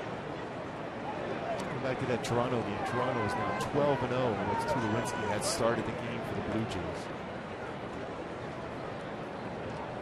Everyone was kind of shocked when that deal was made. The team had already had a lot of offense.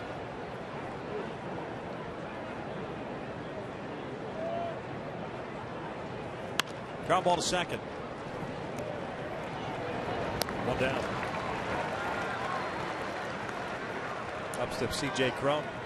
Fans, the Angels host the Blue Jays, speaking of which, on August 21st at 7:05. Fans in attendance will receive a snapback hat courtesy of St. Joseph Hogue Health while supplies last. Get your tickets at the stadium box office, or you can get them online. White Sox with action in their bullpen beyond the left field fence. First one to Cron. Fouled off. First base side. 0-1. First reliever of the night, Zach Putt.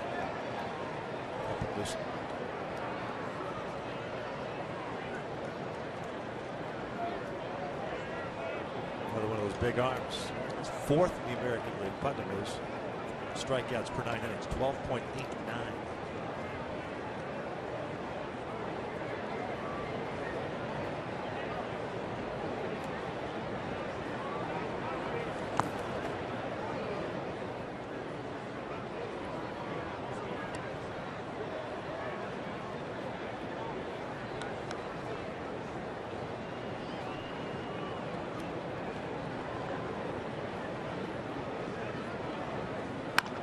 That's cued off the end of the bat to shallow right center. It'll fall in for a hit.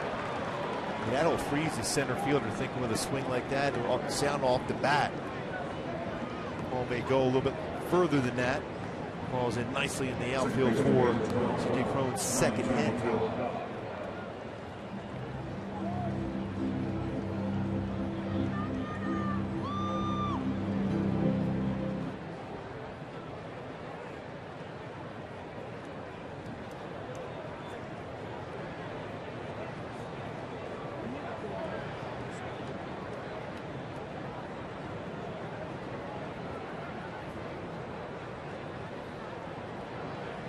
Giavitello 1 for 2. A double in the second, a strikeout in the 4th.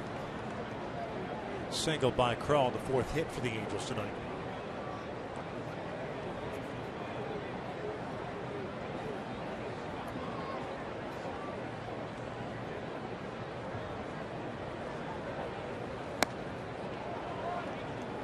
Two balls, no strikes. Giavitello can get on base right here. Ventura may go to the bullpen. 101 pitches thrown.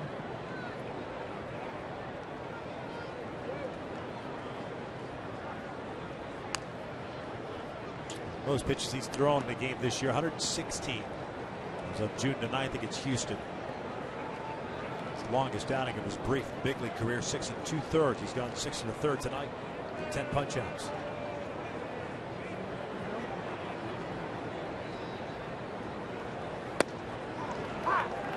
2-1. Tomorrow night, same start time here in Chicago. Andrew Heaney. It's John Danks, another pair of lefties.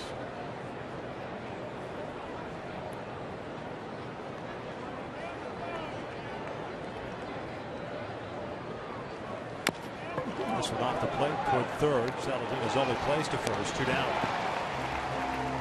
Thrown into scoring position.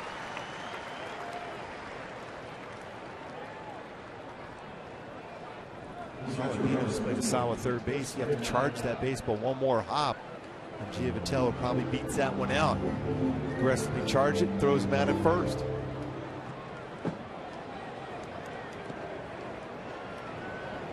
So Iannetta will bat here with 2 outs and a man in scoring position. Chris has twice struck out. Through for his last 38.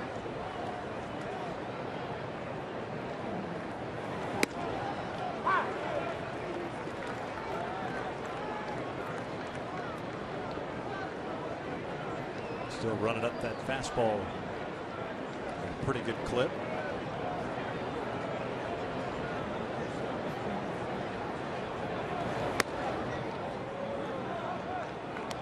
Borderline pitch goes Iannetta's way, and it's 1 ball, 1 strike.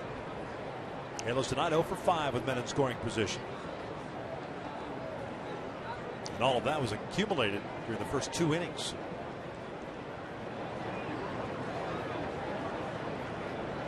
First time they've gotten someone there since then. It's fouled back 1-2. Chris had a good hack at that 1-1 fastball, 96. Would be surprised if he got anything other than a slider down and in or a change up down and away.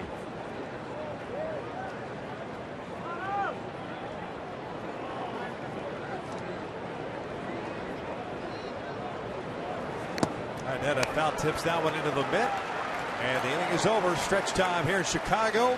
3-0 Sox.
You can follow the Angels the rest of the season with MLB.com at bat, the #1 app for live baseball.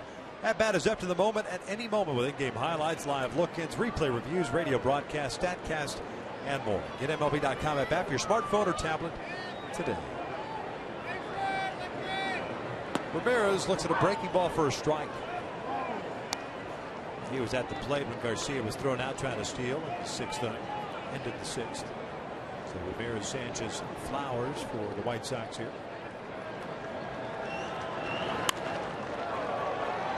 Out toward right center. Cole Calhoun moving over. Puts it away for the first out. book is more than likely closed on Carlos Rodon.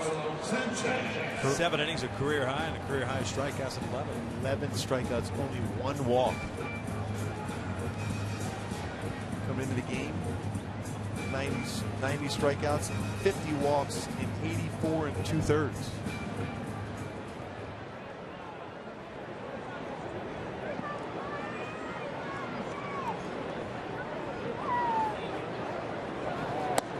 Left-hander Zach Duke is loosening now. So he'll pitch the 8th.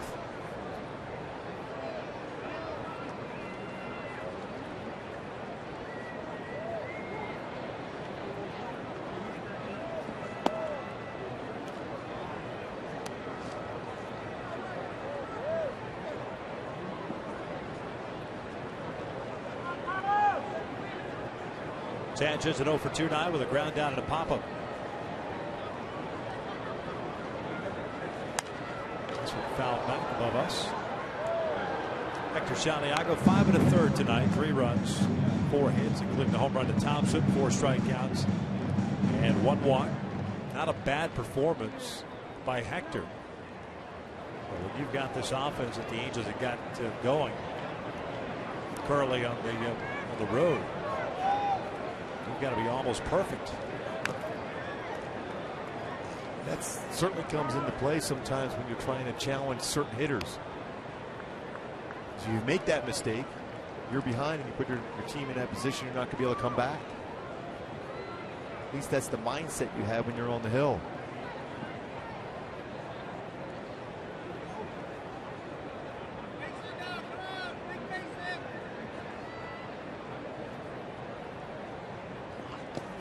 Full count.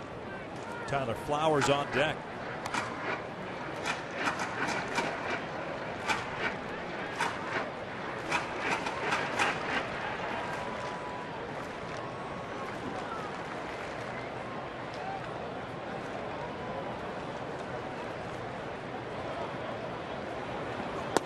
Got him looking. Sanchez knew it. 2 down.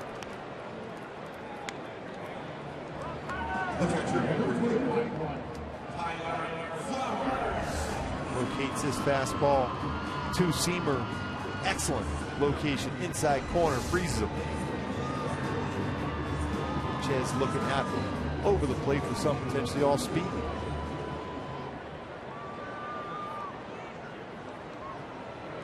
Tyler Flowers 0 for 2 twice. Hit hard ground balls Featherston's way. Taylor's made nice plays on him. 0-1 count.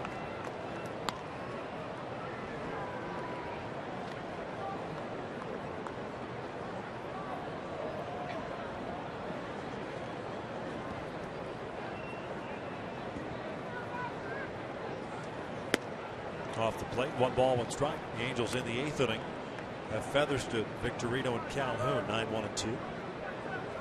Looks like Zach Duke will be coming on in relief.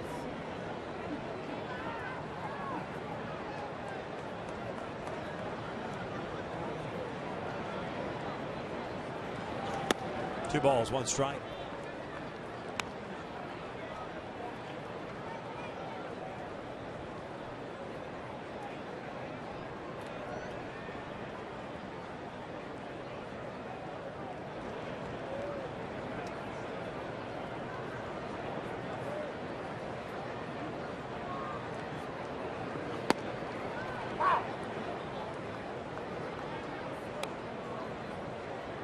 Might as well try that same exact spot.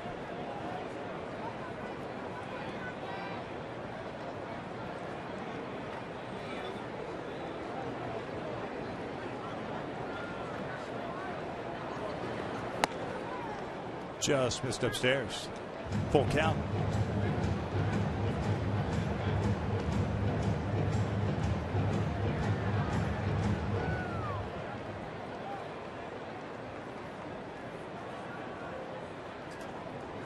Three-two on the way.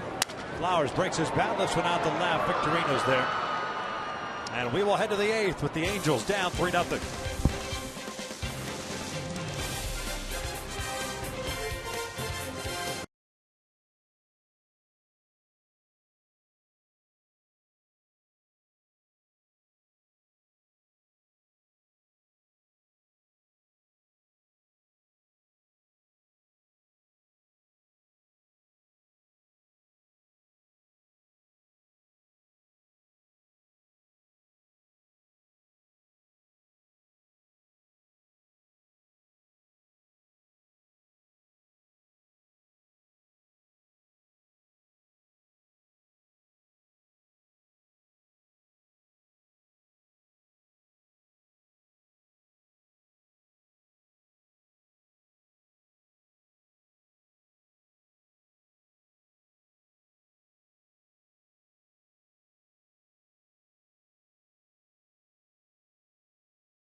Here tonight in Chicago as we head into the 8th inning.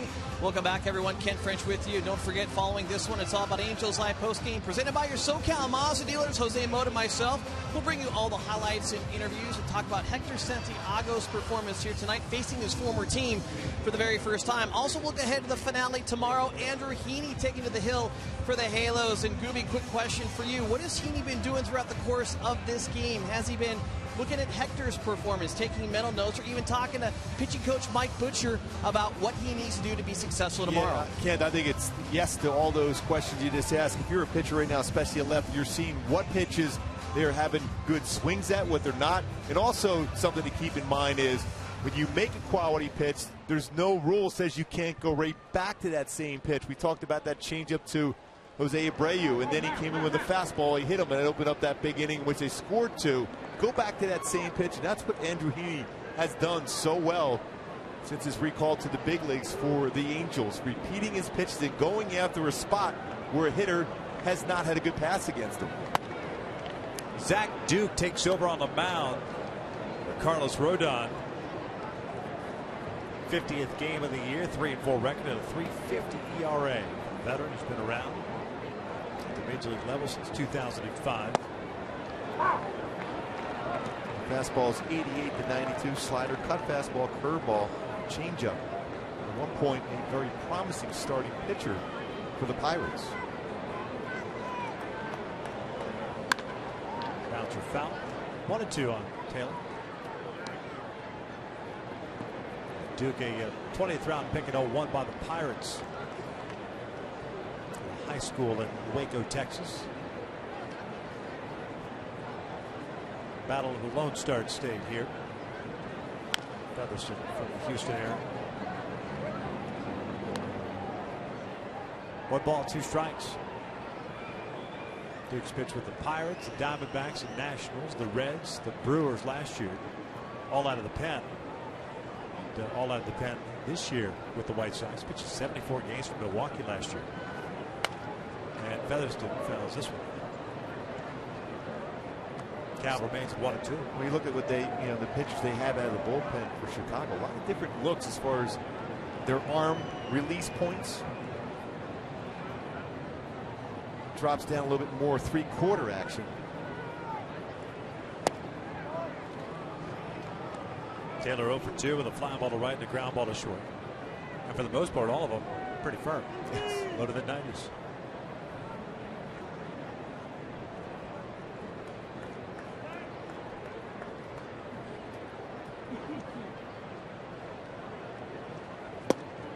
Featherston goes down swinging for the first down. Monday key for this game for the Angels to be successful. We talked about that blue collar man approach. Had that chance early in that first inning in which Victorino worked a walk and a base hit by Cole Calhoun. Rodon did a nice job of striking out Trout and Pujols and then finishing off the inning against Eric Ibar. Still have time, only down 3-0 here. You need some base runners. Victorino 0 for 2 with a walk, a ground down to strikeout.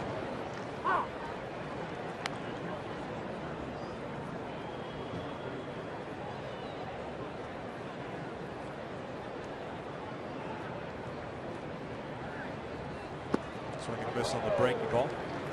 Victorino, as he was walking to the plate, taking something to Marcus Patillo here. Remember we were talking about earlier in the game about veteran players. They'll come back. That's one of those where I'm sure Shane went back, looked at it, saw that it was a strike, maybe said something, joked with Patillo. This one flared to right, and that'll get down for a base hit. That's that grind out the base hit mode. It's a off-speed pitch, 0-2 count. You're just trying to put the ball in play, and that's what Victorino did.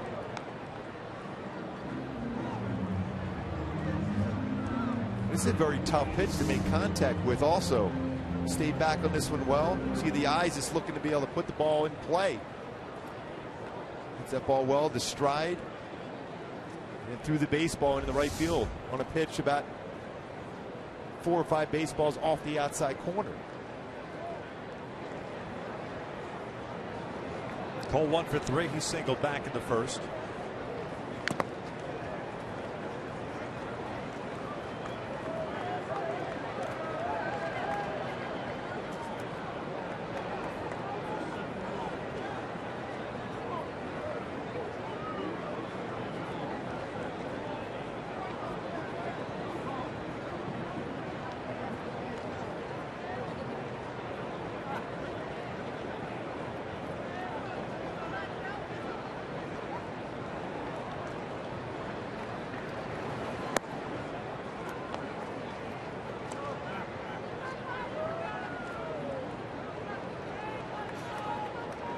Jake Petricka now loose. Calhoun's goal right now is to get on base and allow Mike Trout to come up and potentially tie the game with one swing.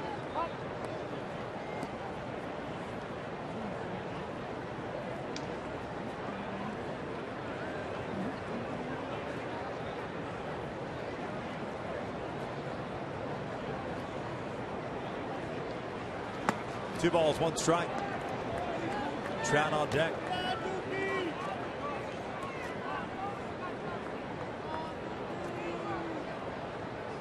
Robert Ventura may not waste any time.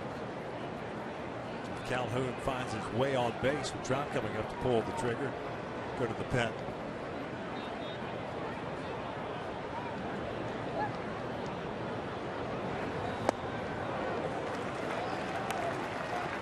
Two balls, two strikes. Duke pulling the string on Calhoun.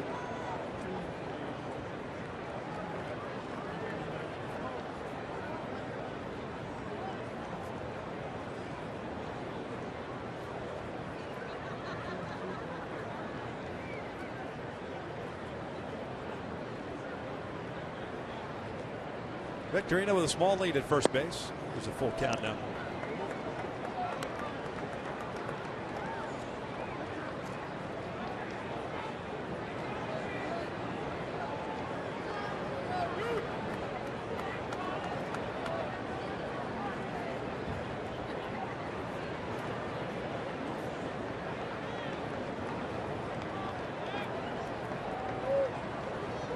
One out, one on.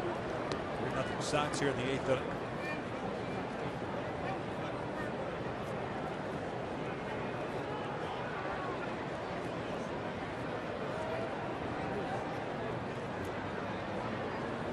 There's ball 4.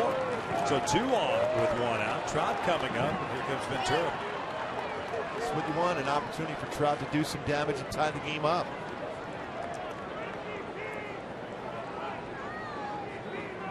He's going to go to the bullpen, so we will have a pitching change here in the 8th inning.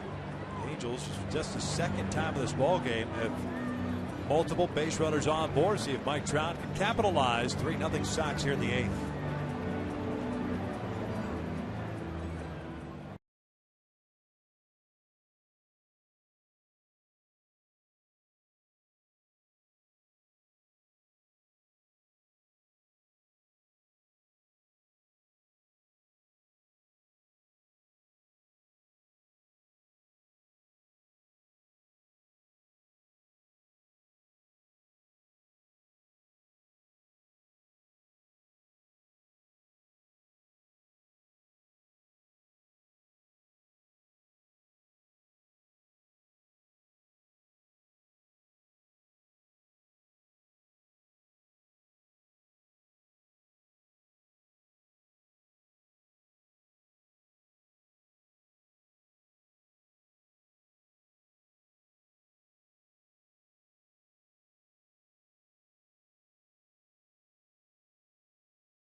Rodon, no damage done. Take a look at this time for the driver's seat brought to you by Kia. He went 7 innings, 4 hits, no runs, 1 walk, 11 strikeouts, which is a career high for Rodon, who threw the ball exceptionally well. The leadoff walk of the game against Victorino, that was the only walk. Solid performance by Rodon.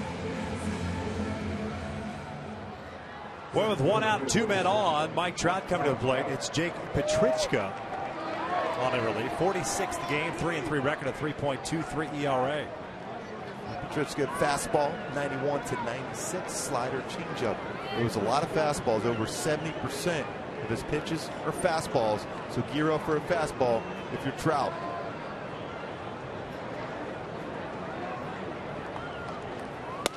First one in there for a strike.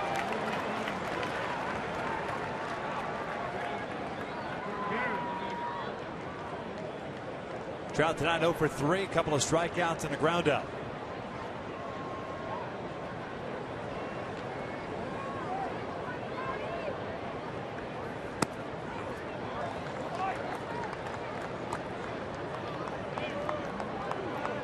Petrichka, a second-round pick in 2010 at Indiana State, 27 years of age. 67 games out of the bullpen last year for the Sox.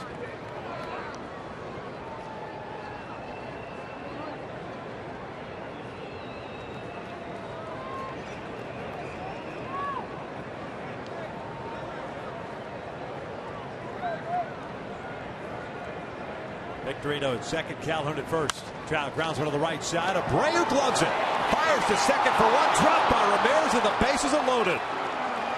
Almost a fantastic play by Abreu just to get one out. Well, that's great range he had to be able to get to that baseball because it was hit hard. By Trout, going to be an error on Ramirez. His 11th. What range to be able to get to that baseball and a good throw. Ramirez thinking in terms of maybe a double play. You just want to get an out there. And also you got Calhoun coming hard at second base at you as you try to get to that base. When unable to look that baseball, if he's trying to take it out with his hand, then it's on the transfer, but that was never the case. Don Cooper's going to come out and pay a visit.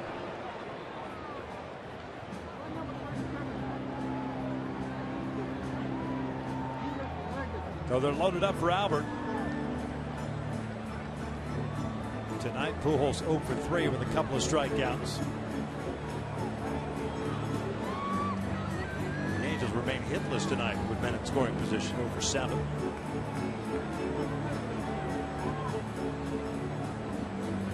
Albert with men in scoring position this year, mentioned early in the game, 220. 273 with the bases loaded with a grand slam.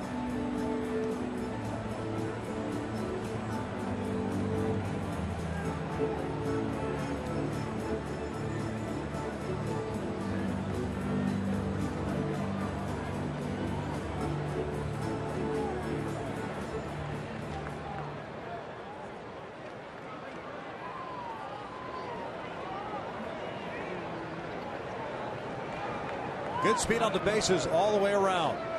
First one on the way. Albert looks at a strike. Victorino at third, Calhoun at second, Trout at first.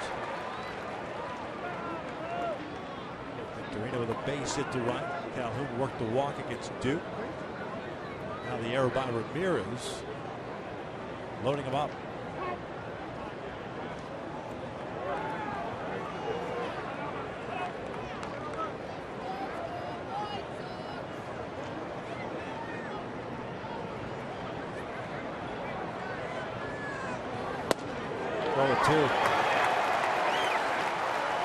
Petrichka going right after the outside corner.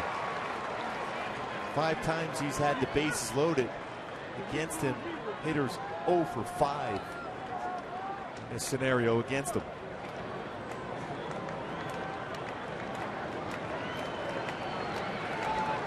Oh, to Albert. Defensive swing keeps his at bat alive. Still at no balls and 2 strikes.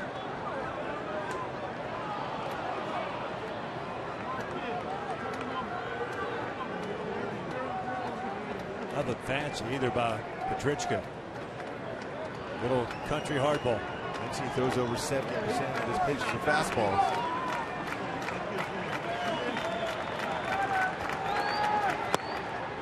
Goes off speed there. Little cutter or something. Movement. He does have good movement on his pitch. 1 and 2. 5 hits for the Angels, 4 for the White Sox. But the Angels still looking for their first hit with a man in scoring position. He's staying away. This bat against Pujols. Little dribbler out in front of the home plate area. Patrisco feeds Flowers for one, and it turns into a 1-2-3 inning-ending double play. And the disappointment out on the road continues for the Angels. We're headed to the bottom of the 8th, 3-0 Sox.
Pitch out over the plate against Hector Santiago. Drives that one out to left center field for his first major league home run, and the silent treatment.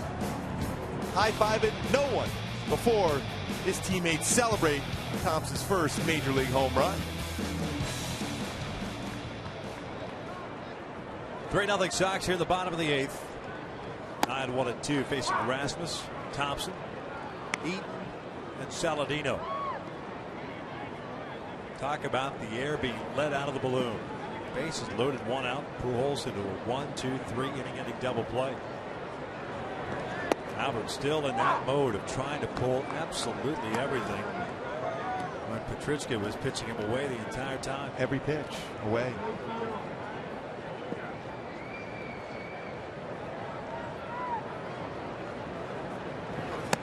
One ball, 2 strikes. Thompson 1 for 2 with the home run to pop him.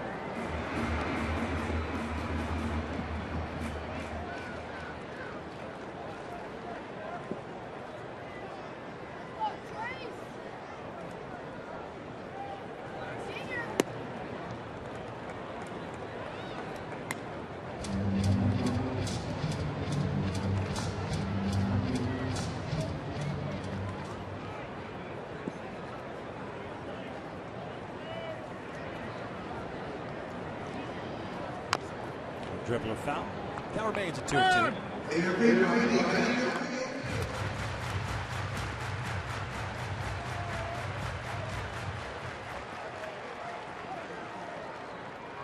Halos 0 for 8 tonight with men in scoring position.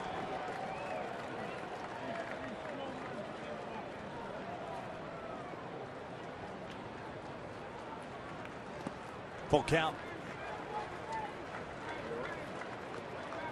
Extend that out now to the Angels' 7-game road losing streak, and including tonight, 9 for 55. Men in scoring position. 3-2. Thompson takes low. So he works the leadoff walk. Go back and show you how the 8th inning ended for the Angels. Off the end of the bat.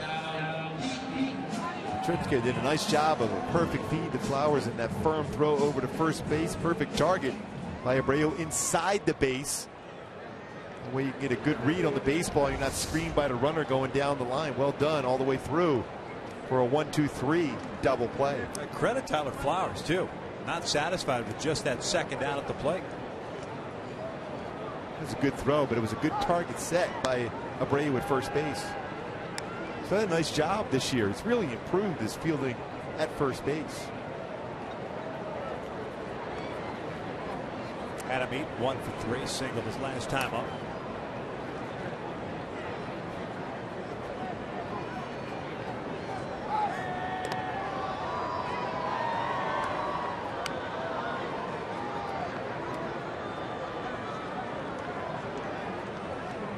Thompson will run 11 stolen bases in AAA this year.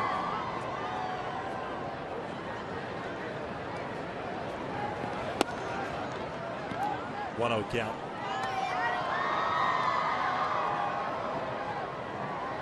We talked about Thompson's first major league home run. He did have 101 home runs in the minor leagues and a season high of 25 at one point. So he does have good power and good speed. 13 this year at AAA Charlotte. Dribbler foul. It's 1 ball, 1 strike. No runs, 5 hits, no errors. Hales have left 7 on base. White Sox with 3 runs, 4 hits, 1 error. Then stranded 3. Rasmus took over for Santiago in the 6th inning. At a 1-2-3-7.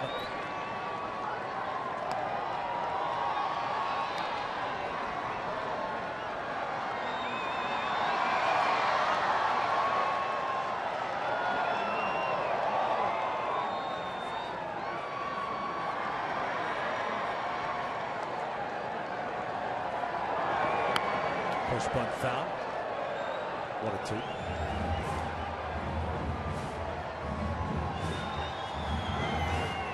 So what's going on in the out-of-town scoreboard? Texas leading the Twins, still 2-0 in the 7th inning.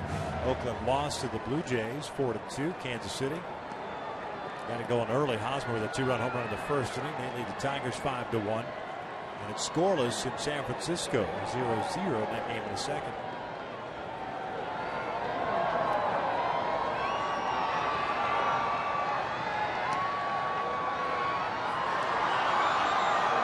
Tied up in the 11th inning with Cleveland. They're only a game and a half up on Toronto, who won. It could be a half a game lead if they lose that one to Cleveland.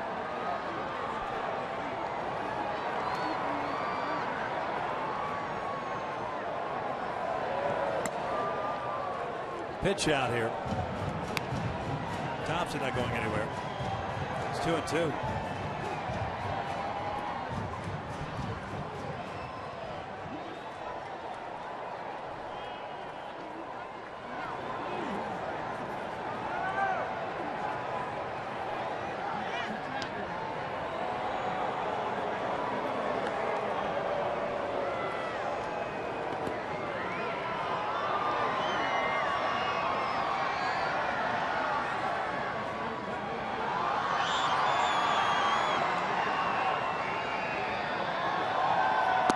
Eaton goes down swinging for the first down.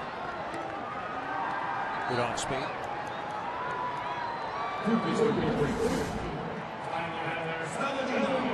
Good location on changeup also from Rasmus. Very good changeup. Set up by his fastball command.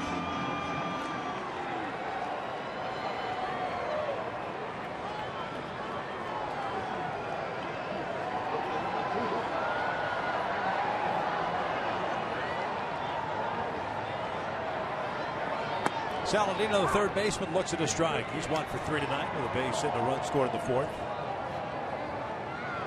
Sox took a 2-0 lead in the 4th on Melky Cabrera's 27th double. And then Trace Thompson with his first big league home run. And that came in the 5th against Santiago.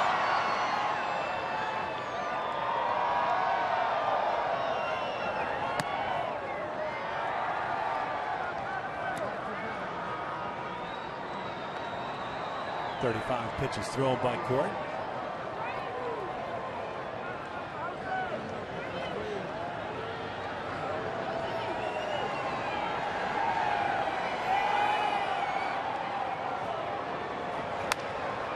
2-2. Pardon me, 1-2.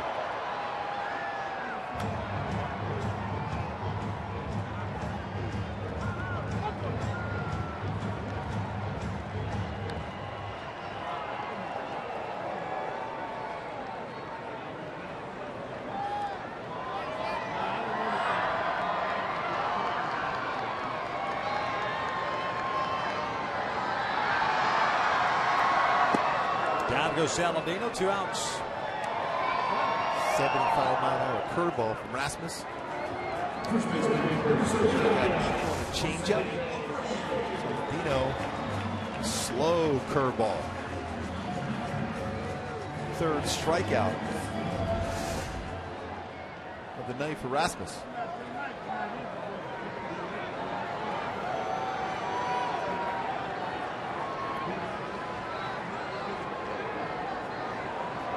White Sox have David Robertson getting ready. Zabreo looks at the strike. There he is. Yankees closer first season. Signed in the offseason to a 4-year deal. 22 saves this year for the Sox.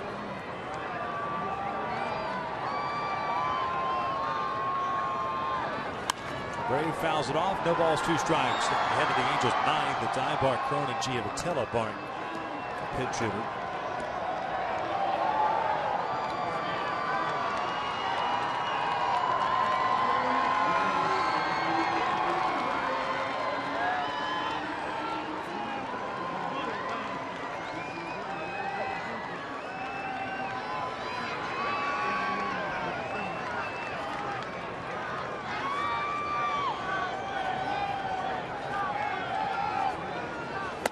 Upstairs.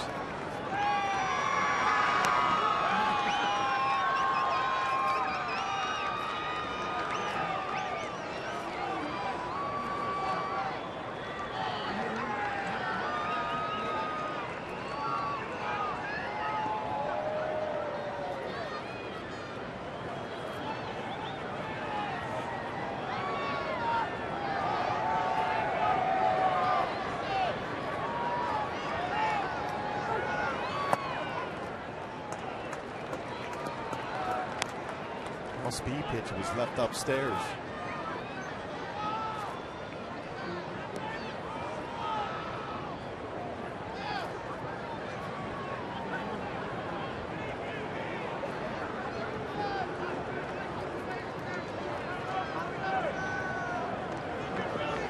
Brave grounds one over to 3rd. Featherston goes the short way. They force out Thompson, and we will head to the 9th. The Angels with Ibar, Cronin, Giavotella coming up, down 3-0.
Playoff implications as the Angels take on the American League Central Kansas City Royals, followed by the Nats and the Giants. Coverage begins Saturday at 4 p.m. Pacific, only on Fox Sports 1 and streaming live on Fox Sports Go. Top of the ninth here at U.S. Cellular Field, 3-0 Chicago, and it's Robertson on the relief to try to close it out for the Sox. 42nd game, 5-3 record, 2.66 ERA. He had 39 saves last year for the New York Yankees and signed a 4-year deal in the offseason. Yeah, he's got a good fastball, cut it on occasion, 90 to 94, big overhand curveball.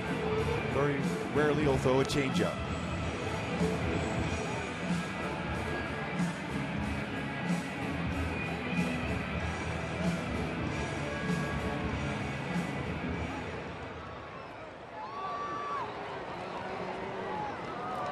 Robertson, a 17th round pick of the New York Yankees, 2006 at the University of Alabama. This Eric Guy Barton to lead things off here.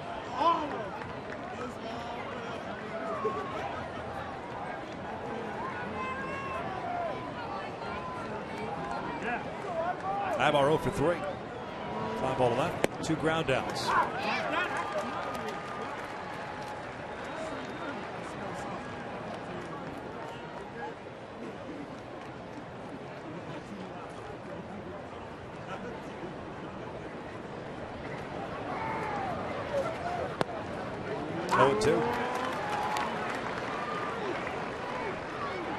Robertson's always had a pretty firm fastball, fairly straight, but that breaking ball always very good. And straight over the top. Good break to that. Big differential in the speeds between that and his fastball. That overthrown breaking pitch down on him. 1 ball, 2 strikes. These two teams back at it again tomorrow.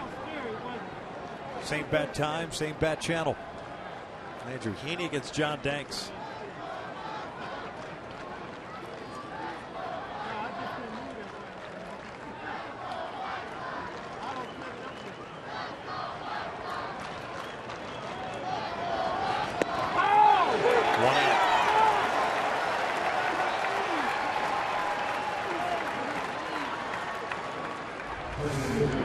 Fastball getting the outside part. You say the breaking ball, I said backdoor breaking ball.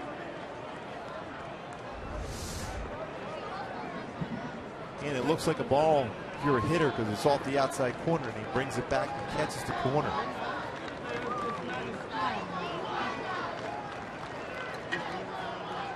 Thirteenth strikeout of the night for the White Sox. It's the Angels. Crone looks at the strike. CJ 2 for 3 with a couple of singles and a punch out. Carlos Rodon got the start. 7 innings, career high for him. Career high 11 strikeouts. 4 hits allowed.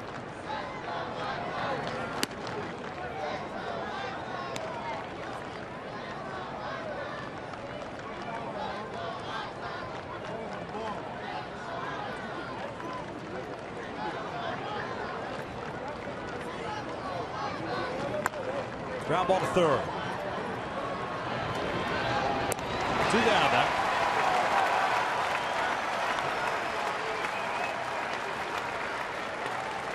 When there's certain points in the game, sometimes it's middle of the game, sometimes it may be the first inning.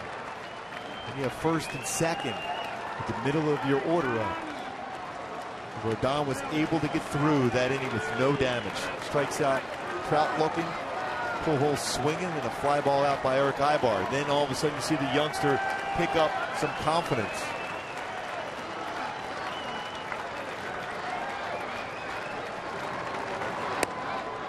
Starters, the pitchers of record. Rodon looking for his 5th win. They just don't come back here with 2 outs. Santiago would suffer his 6th loss. Giving up 3 runs at 5 1/3 on 4 hits. At this point, the Angels have more hits than the White Sox. 5-4.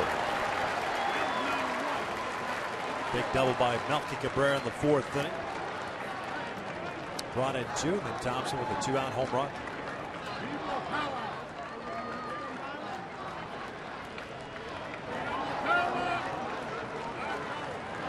One on the way. It's down low. Giavatello 1 for 3, doubled in the 2nd, struck out in the 4th, grounded out in the 7th.